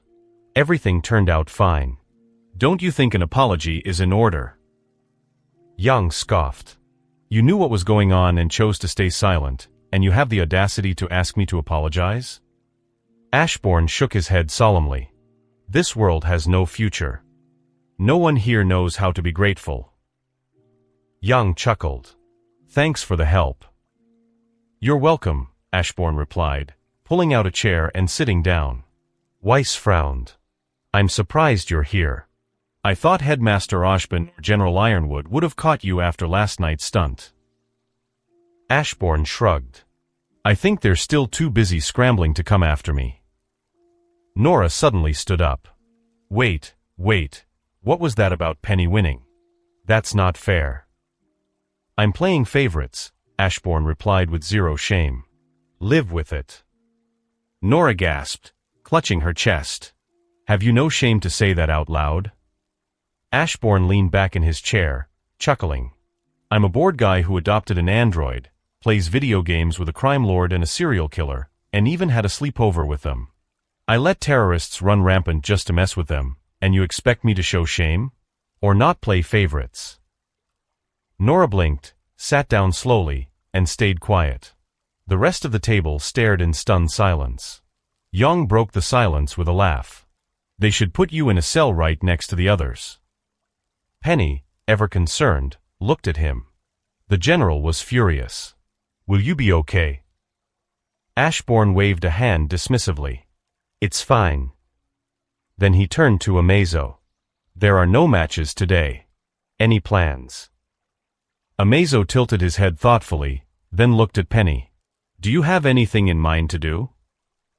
Penny smiled but shook her head. I'm supposed to remain in Beacon after last night, for security reasons. Ashbourne nodded. Then the two of you can go to Vale. As for the general, leave him to me. I'll make sure he doesn't notice you're missing. Penny looked alarmed. You're not going to do something bad to the general, are you? Ashbourne gave an innocent look. When have I ever done something bad? Silence blanketed the table again. Ruby leaned in. You let a known crime lord escape. Ashbourne raised a finger. I'm a civilian. It was not my responsibility to catch him. Weiss glared. You spent time playing with the said known crime lord. I'm not from this kingdom, Ashbourne replied, and I didn't participate in any crimes. My interaction with Mr. Torchwick is like any other foreigner, so it doesn't apply either. Blake frowned. You knew something was going on, and you stayed silent. Ashbourne's voice grew smooth and diplomatic. I had concerns about the capability of this kingdom's guardians and the visiting army. So I volunteered to make the necessary preparations to ensure everyone's safety. The students were once again speechless. Young leaned back in her chair with a smirk. You should be thrown in prison. You're definitely not a good person. Ashbourne merely shrugged. I'm not a bad person either. Before anyone could retort, the cafeteria doors opened sharply, and Glinda Goodwitch entered with her usual stern grace. Her eyes locked onto Ashbourne immediately. She walked directly to their table. Mr. Ashbourne Black, we need to have a word in the headmaster's office. Ashbourne rose casually. They came for me faster than I gave them credit for. Without further complaint, he followed Glinda out of the cafeteria. Amazo turned to Penny. Let's go to Vale. Penny hesitated. But what about your father? Amazo smiled softly. He'll be fine. No one can handle my father. He placed a hand on Penny's shoulder, and with a pulse of light, they vanished. Back at the table, Young leaned forward with a mischievous grin. How old do you think Ashbourne really is? Is he truly 26? If yes, then he's good boyfriend material in my books. The group blinked at her. Ruby frowned. Are you serious? Young just shrugged. Just saying. In the headmaster's office, the elevator doors slid open, and Ashbourne stepped out calmly. Across the room, Oshpin and General Ironwood stood side by side, deep in quiet conversation. Crow Branwen stood a bit off to the side, sipping from a flask. All three turned as Ashbourne entered. Crow was the first to speak, smirking. Didn't think the weirdo from the docks could pull off a stunt like that. He gestured toward Oshpin and Ironwood. Regardless of their opinions, a glorious job there. And thanks for clearing my niece's name. Ashbourne offered a faint smile. I aim to please. His gaze shifted to the two irritated men. But these two didn't like it, apparently. Ironwood snapped. Like it? You turned Atlas into a joke. Ashbourne shrugged. A joke to the public is better than a kingdom being led by a tyrant to attack another. You let a bunch of idiots hijack your systems. Be grateful I stopped it. Oshpin's voice was calm, but heavy with disappointment. Mr. Black, you knew about the attack, yet you didn't inform us. Instead, you went ahead with that performance. It was irresponsible at best. Ashbourne folded his arms. I was bored with nothing to do. And if you're angry about it, do better next time. Ironwood's tone darkened. You don't understand half of it. There's a reason we're careful with our actions. But you mocked our defenses and our military, and you called for the retirement of Ashburn. Ashburn tilted his head. That's just an excuse for incompetence. And I do know more than you. It's exactly why I said Ashburn should retire. I don't like him. He's a real piece of work. Honestly, I find Salem pitiful for ever loving him. The room fell into stunned silence. Ashburn paled, a tremor in his voice. It's you. Ashburn stared at him for a moment before replying. I'm not. If anything, I'm insulted to be compared to him or his sonny brother. Both of them are beneath me. Ashburn froze. What are you? Ashburn gave him a charming, cryptic smile. Just a tourist. For now. Ironwood, watching the exchange with narrowed eyes, finally stepped forward. What is this about? His voice was low but firm. Ashburn, you've kept telling me to let things go, even after everything we've seen from him and his android son. If you want us to trust you, then tell us. What is this really about? Ashburn remained silent, his expression full of worry and fear. It was Ashburn who spoke, his voice calm and clear. He won't speak. He's a man full of shame and cowardice, so don't expect him to talk voluntarily.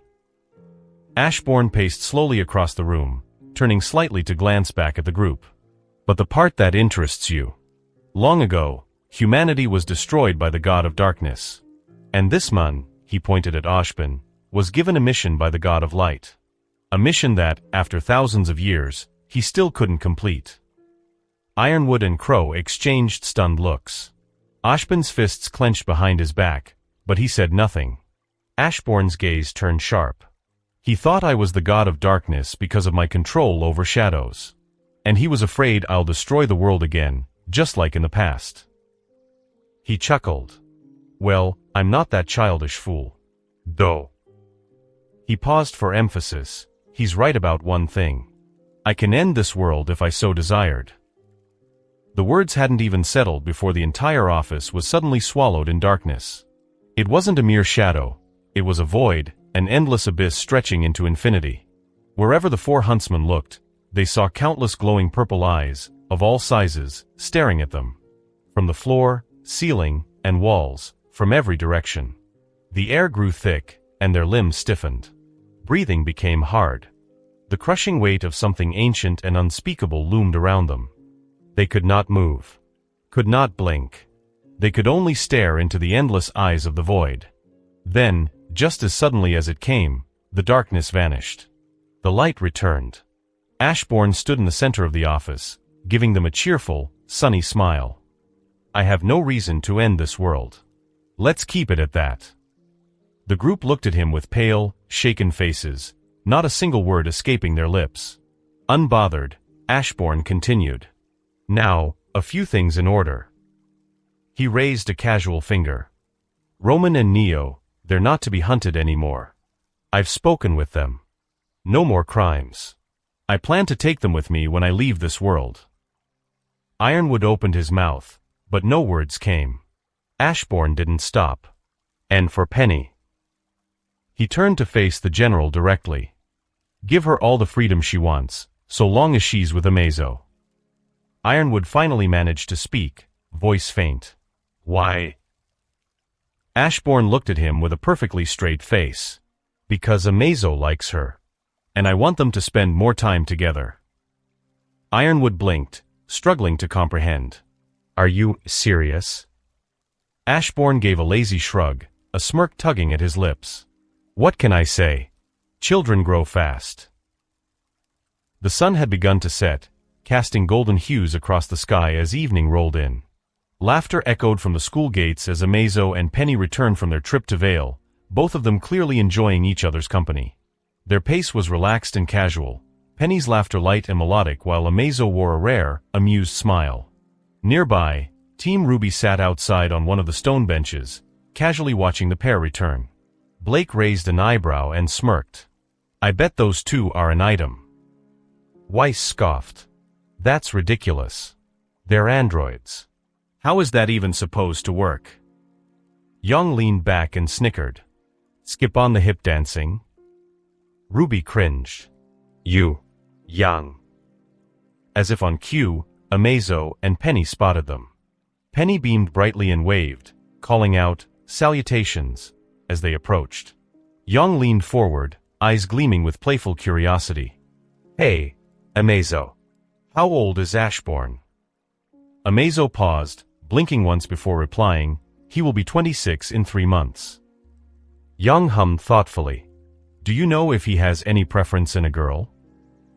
Amazo tilted his head. "As in a mate?" Young nodded with an innocent smile that fooled no one. Amazo considered for a moment. Above average height. White-skinned. Blonde. And a large bust. Yang's eyes lit up, her smirk growing wide. Weiss frowned in disbelief. "Why do you even know that kind of information?" she asked flatly. Amazo replied without hesitation, "I assumed it to be the case since that's T's description. His girlfriend." Yang's smile faltered instantly. "Girlfriend?" she repeated, her voice quieter. "That's unexpected," Blake said, clearly surprised as well. Ruby, curious, tilted her head. "Where is she now?" "Back home," Amazo answered. "With my sister." Young narrowed her eyes with a strange glint. "Can you shapeshift into her? I'd like to see this, Tia." The other girls blinked at her, stunned by her bluntness. Weiss's mouth opened in protest, but no words came out. Blake just raised her brow. Penny, as always, remained oblivious to the intent behind Yang's request. Only Yang's pride was truly visible. Amazo, knowing exactly what she was doing and seemingly unbothered, nodded and transformed. Before them stood Tia. She was a looker, statuesque and elegant. Taller than Yang by several centimeters, with a graceful posture that radiated confidence. Had shoulder-length golden hair, and her figure, especially the pronounced curves and generous bust, left no question why Ashbourne had chosen her. Her piercing blue eyes scanned the girls briefly, a soft smirk playing at her lips.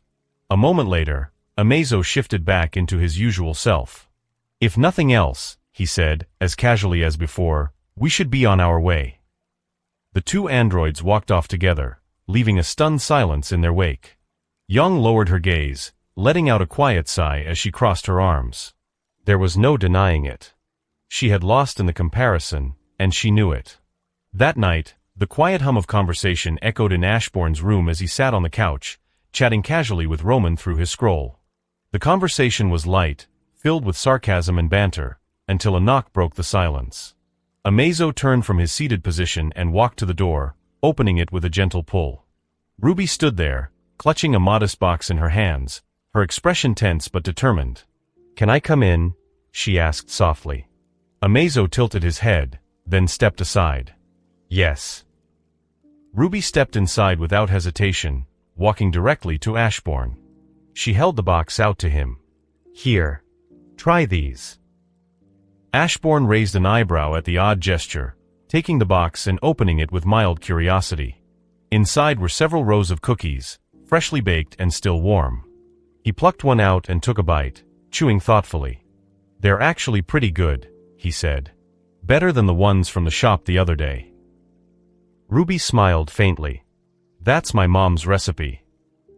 Ashbourne paused, looking up at her. She was visibly nervous, fingers ringing against her skirt. "What's this about?" he asked calmly. Ruby's voice trembled a little as she answered. "Amazo said you know things, past, present, and future. When I was young, my mom went on a mission and never came back. There was nobody. Her grave is empty. I want to find her body. I want to bring her home and give her a proper burial. Can you help me?" Ashbourne blinked, caught slightly off guard. "That is an unexpected request." "Please," Ruby said, her voice quieter. "If you help me, I'll bake you these cookies for the next 10 years. Ashbourne blinked again and let out a short chuckle. "This is the strangest payment or bribery I've ever received." He then nodded. "Fine. I'll see what I can do to find her body." Ruby's face lit up with relief. "Thank you," she said before turning and quickly walking to the door. Amazo opened it for her and quietly closed it behind her. How are you going to find a dead body? Amazo asked after a pause. Ashbourne's shadow detached and slithered across the floor, disappearing out the window. I know her last mission, Ashbourne said plainly. I just need to locate and ask her killer. Amazo nodded, satisfied with the logic, if not the method. The next morning, the cafeteria buzzed with its usual breakfast commotion. Ashbourne entered with Amazo beside him, his presence instantly drawing attention. He nodded toward Team Ruby and their nearby companions. Morning, he greeted as he approached. Nora waved her spoon. Who's going to win today's match? Ashbourne smirked. Want to get your money back? I only give answers through bets. Only an idiot bets with you, Nora muttered. I'm just curious. Ashbourne ignored her, his eyes finding Ruby in the crowd. She looked up at him, eyes hopeful. Did you find anything? She asked quietly. He met her gaze and shook his head. Not yet. Yang, who had been listening, glanced between the two. What's this about? Ruby quickly replied, nothing. Yang squinted suspiciously at her sister, but Ashbourne cut in. It's not shameful or embarrassing, he said, voice calm but firm. If anything, it's admirable that she's thinking of something like this.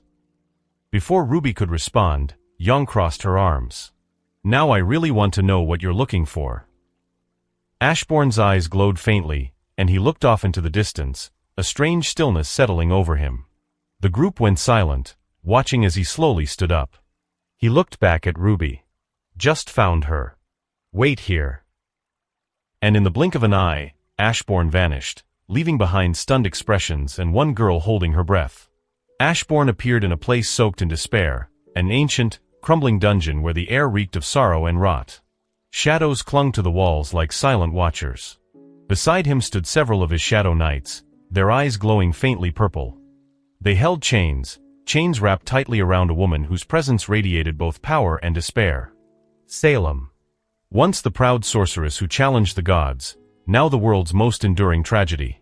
Her pale, grim-infused form stared at Ashbourne with weariness and a flicker of recognition. What do you want, after thousands of years? She said, her voice hollow, tired, yet still defiant. Ashbourne's eyes flicked toward her, impassive. You got the wrong person. I'm not that god. His gaze then shifted beyond her to the cell in front of him. Inside, leaning lifelessly against the wall, was a figure. A woman, half buried in shadow, half breathing. Her body had long since begun to twist with grim corruption, yet something fragile remained. Summer rose. Ashbourne stepped into the cell, approaching her quietly. Her breathing was shallow. Her skin was pale and cold. Grim tendrils wrapped around her organs beneath the surface. But he saw it, a faint but unmistakable silver shimmer in her dormant aura. He knelt beside her and brought out a red potion, its liquid swirling like molten fire. With care, he opened one of her eyelids. Silver. A light Long thought lost. Ashbourne poured mana into her eye. The silver eye flared suddenly, brilliantly. A searing light burst forth, flooding the cell and cutting through the shadows like a blade of dawn. Outside, Salem let out a groan, shielding her face. Fool, now she's going to die. Ashbourne didn't flinch. He ignored Salem's warning. Instead, he uncorked the potion and pressed it to Summer's lips, gently tilting it in. The glow from her body shimmered, pulsing once, twice, then slowly dimmed. Her breathing steadied. Her expression eased. Ashbourne checked her vitals again. Stable. He slipped one arm under her knees and the other around her back, lifting her effortlessly into a princess carry. He turned to Salem, his voice calm but edged with cold truth. I sent my shadows to find you to ask about Summer's body. Who would have thought you kept her alive? Salem's eyes narrowed, fury brewing behind her grim-like features. By the way, Ashbourne added as his shadows began to dissipate the bindings around her, even if you destroy all humans and summon the gods, your curse will continue. They are just that petty. And then, he vanished, leaving the dungeon and the world's eternal tragedy behind. In an instant, Ashbourne reappeared in the cafeteria. Everyone froze. In his arms, cradled like a sleeping memory, was a woman, her black hair streaked with faded traces of red, yet unmistakable. Ruby gasped, rising from her seat as her scroll clattered to the floor. "It turned out she's alive," Ashbourne said quietly. "Just asleep for a very long time." Ruby walked forward, each step trembling. Her eyes locked onto the peaceful face of the woman she hadn't seen since childhood. Mom," she whispered. Tears slipped down her cheeks. Then she ran to them and broke down, sobbing openly as she reached up to touch Summer's face. The cafeteria fell silent as dozens of students and staff turned to witness the impossible. Mouths opened in disbelief. Gasps filled the air. But Ruby only cried, clinging to her mother's hand like it was all that mattered in the world. And Ashbourne stood silently, holding a miracle. Summer Rose was carried gently to the infirmary. She was still in slumber. Ruby clung to her mother's hand the entire way, refusing to let go even as the medical team moved in to check on her. Yang hovered protectively nearby, her usual confidence replaced with silent hope. Their friends, the rest of Team Ruby and JNPR, trailed behind, stunned into silence. The idea that Summer Rose, long thought dead, was not only alive but lying right before them was almost too much to process. But the news traveled fast. In less than an hour, the door to the infirmary burst open. Crow Branwen rushed in, eyes wild and bloodshot. When he saw her, his old friend, the woman whose death had haunted them all, his knees nearly gave out. He knelt beside her bed, whispering, "Summer, gods. Is it really you?" A few hours later, Taiyang Xiaolong arrived, his expression a mix of disbelief and overwhelming emotion. He stepped into the room slowly, eyes fixed on the woman lying in the bed. The whole family had finally gathered. Ashbourne, the one responsible for this miracle, didn't linger.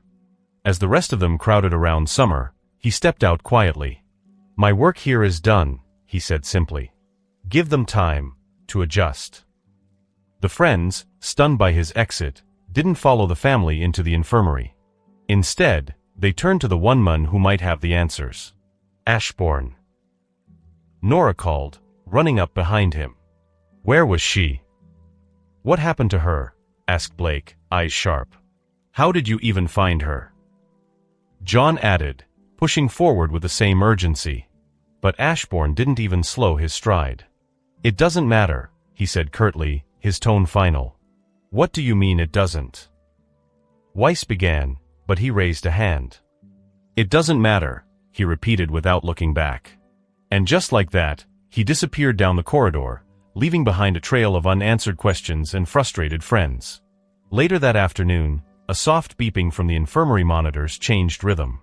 Summer Rose stirred. Ruby, who hadn't moved from her mother's side for hours, jolted upright. "Mom." Summer's eyes fluttered open, silver and soft, and focused on the tear-streaked face of her youngest daughter. "Ruby." "Mom." Ruby cried, throwing her arms around her mother's neck. "You're awake, you're really awake." Yang was beside them in an instant, hugging them both. Crow and Tai stood nearby, silent and overwhelmed, tears shining in their eyes. Summer blinked through her own tears, reaching out weakly to touch each of their faces. "You're all so grown up." Her voice cracked. "How long?" "Over 10 years, Crow replied quietly. Summer gasped, the reality slamming into her. Her eyes welled again, and she covered her mouth as sobs escaped her.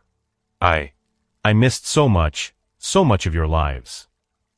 "You're here now," Tai said softly, placing a comforting hand on her shoulder. "That's what matters."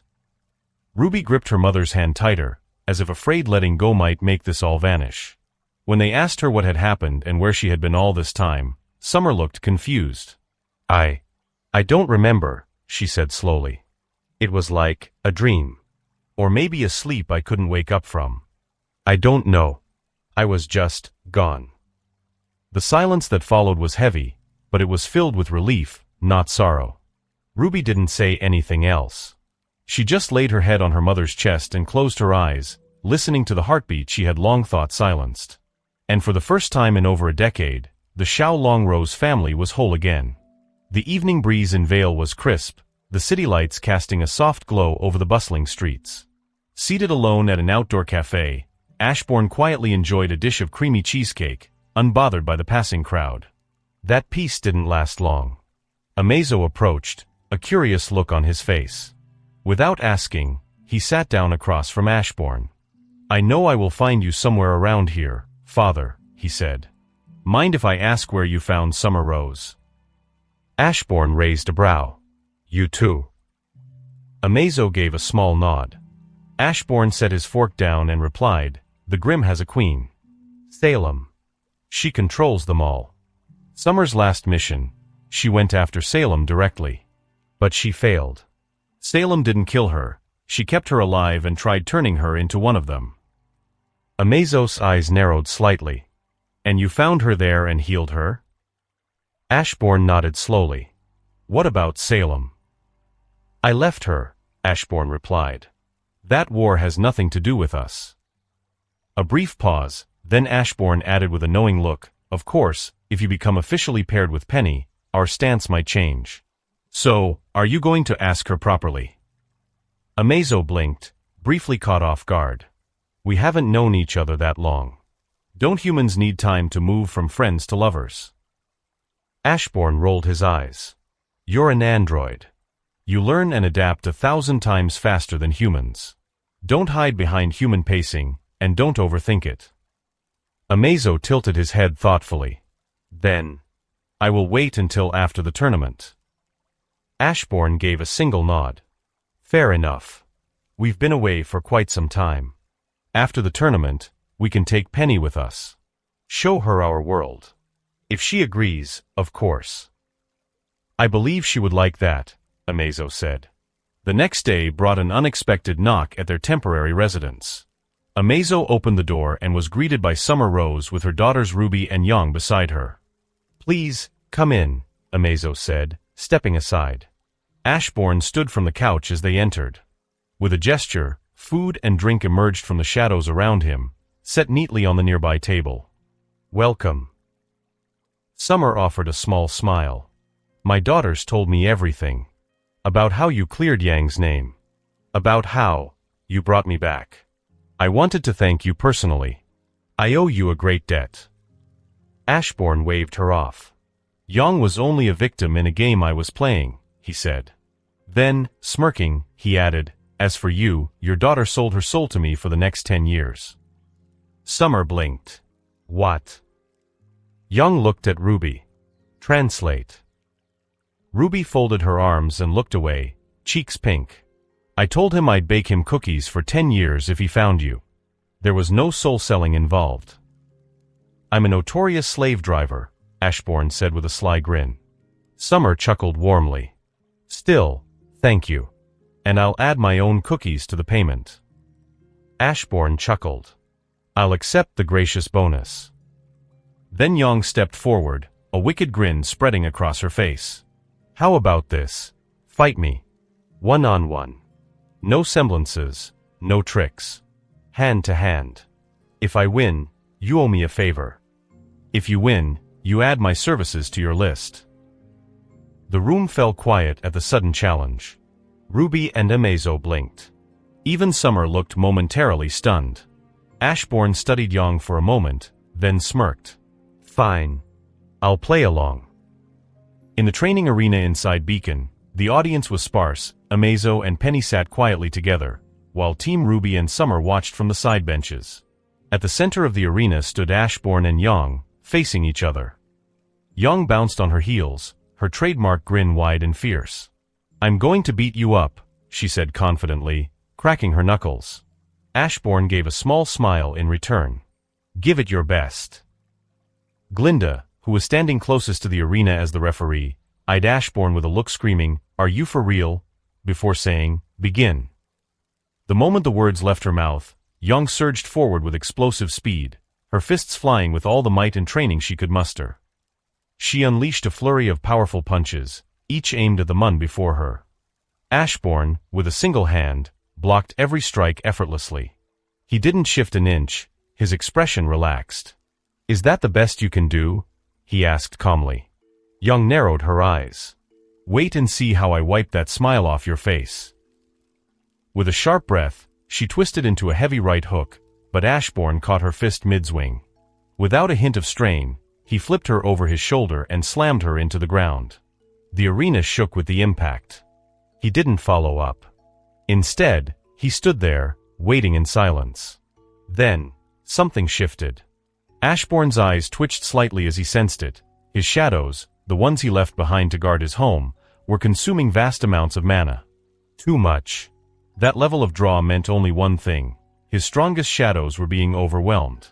His eyes began to glow with a purple hue as he peered across space to see what was happening. OA/N, there is a time dilation between Remnant and DC. It is canon in the movies. From the sidelines, Amazo noticed the change in his father's demeanor. So did the others. Young, picking herself up from the ground, saw Ashbourne's distant look. She narrowed her gaze. Whatever he was seeing, he wasn't here. Taking the opportunity, she dashed forward and drove a punch square into his face. Her smile was triumphant until she realized he hadn't even flinched. His head didn't turn, and he continued staring at nothing. Then everything changed. The whites of Ashbourne's eyes turned pitch black, and a dark purple-amblack aura exploded from his body. The blast sent Yang flying backward, crashing across the arena floor. Cracks spiderwebbed across the entire stage. The air turned heavy, humming with raw power. Beacon itself began to tremble. The spectators gasped. Penny shielded her face from the shockwave. Crow instinctively moved in front of Ruby and the others. Even Amazo stood up, tense. Ashbourne's face twisted, not in calm, not in control, but in unfiltered wrath. Across the school, students lost their footing as the vibrations grew stronger and the windows shattered. Some later will swear their shadows were moving unnaturally, twitching and slithering under their feet like they had wills of their own. Then, beside Ashbourne, a large, ominous gate of glowing purple energy opened with a low, pulsing hum. Without a word, Ashbourne turned and stepped through it. "Father." Amazo called and dashed in after him just before the gate closed behind them, leaving a silent, stunned crowd in its wake. Confusion and fear lingered in the air as the arena's dust began to settle. And that concludes this episode. If you enjoyed it, I'd seriously appreciate it if you could leave a like on the video, as it genuinely helps out a lot and keeps me going. Plus, it takes only 1 second. That said, have a wonderful day. See you in the next one.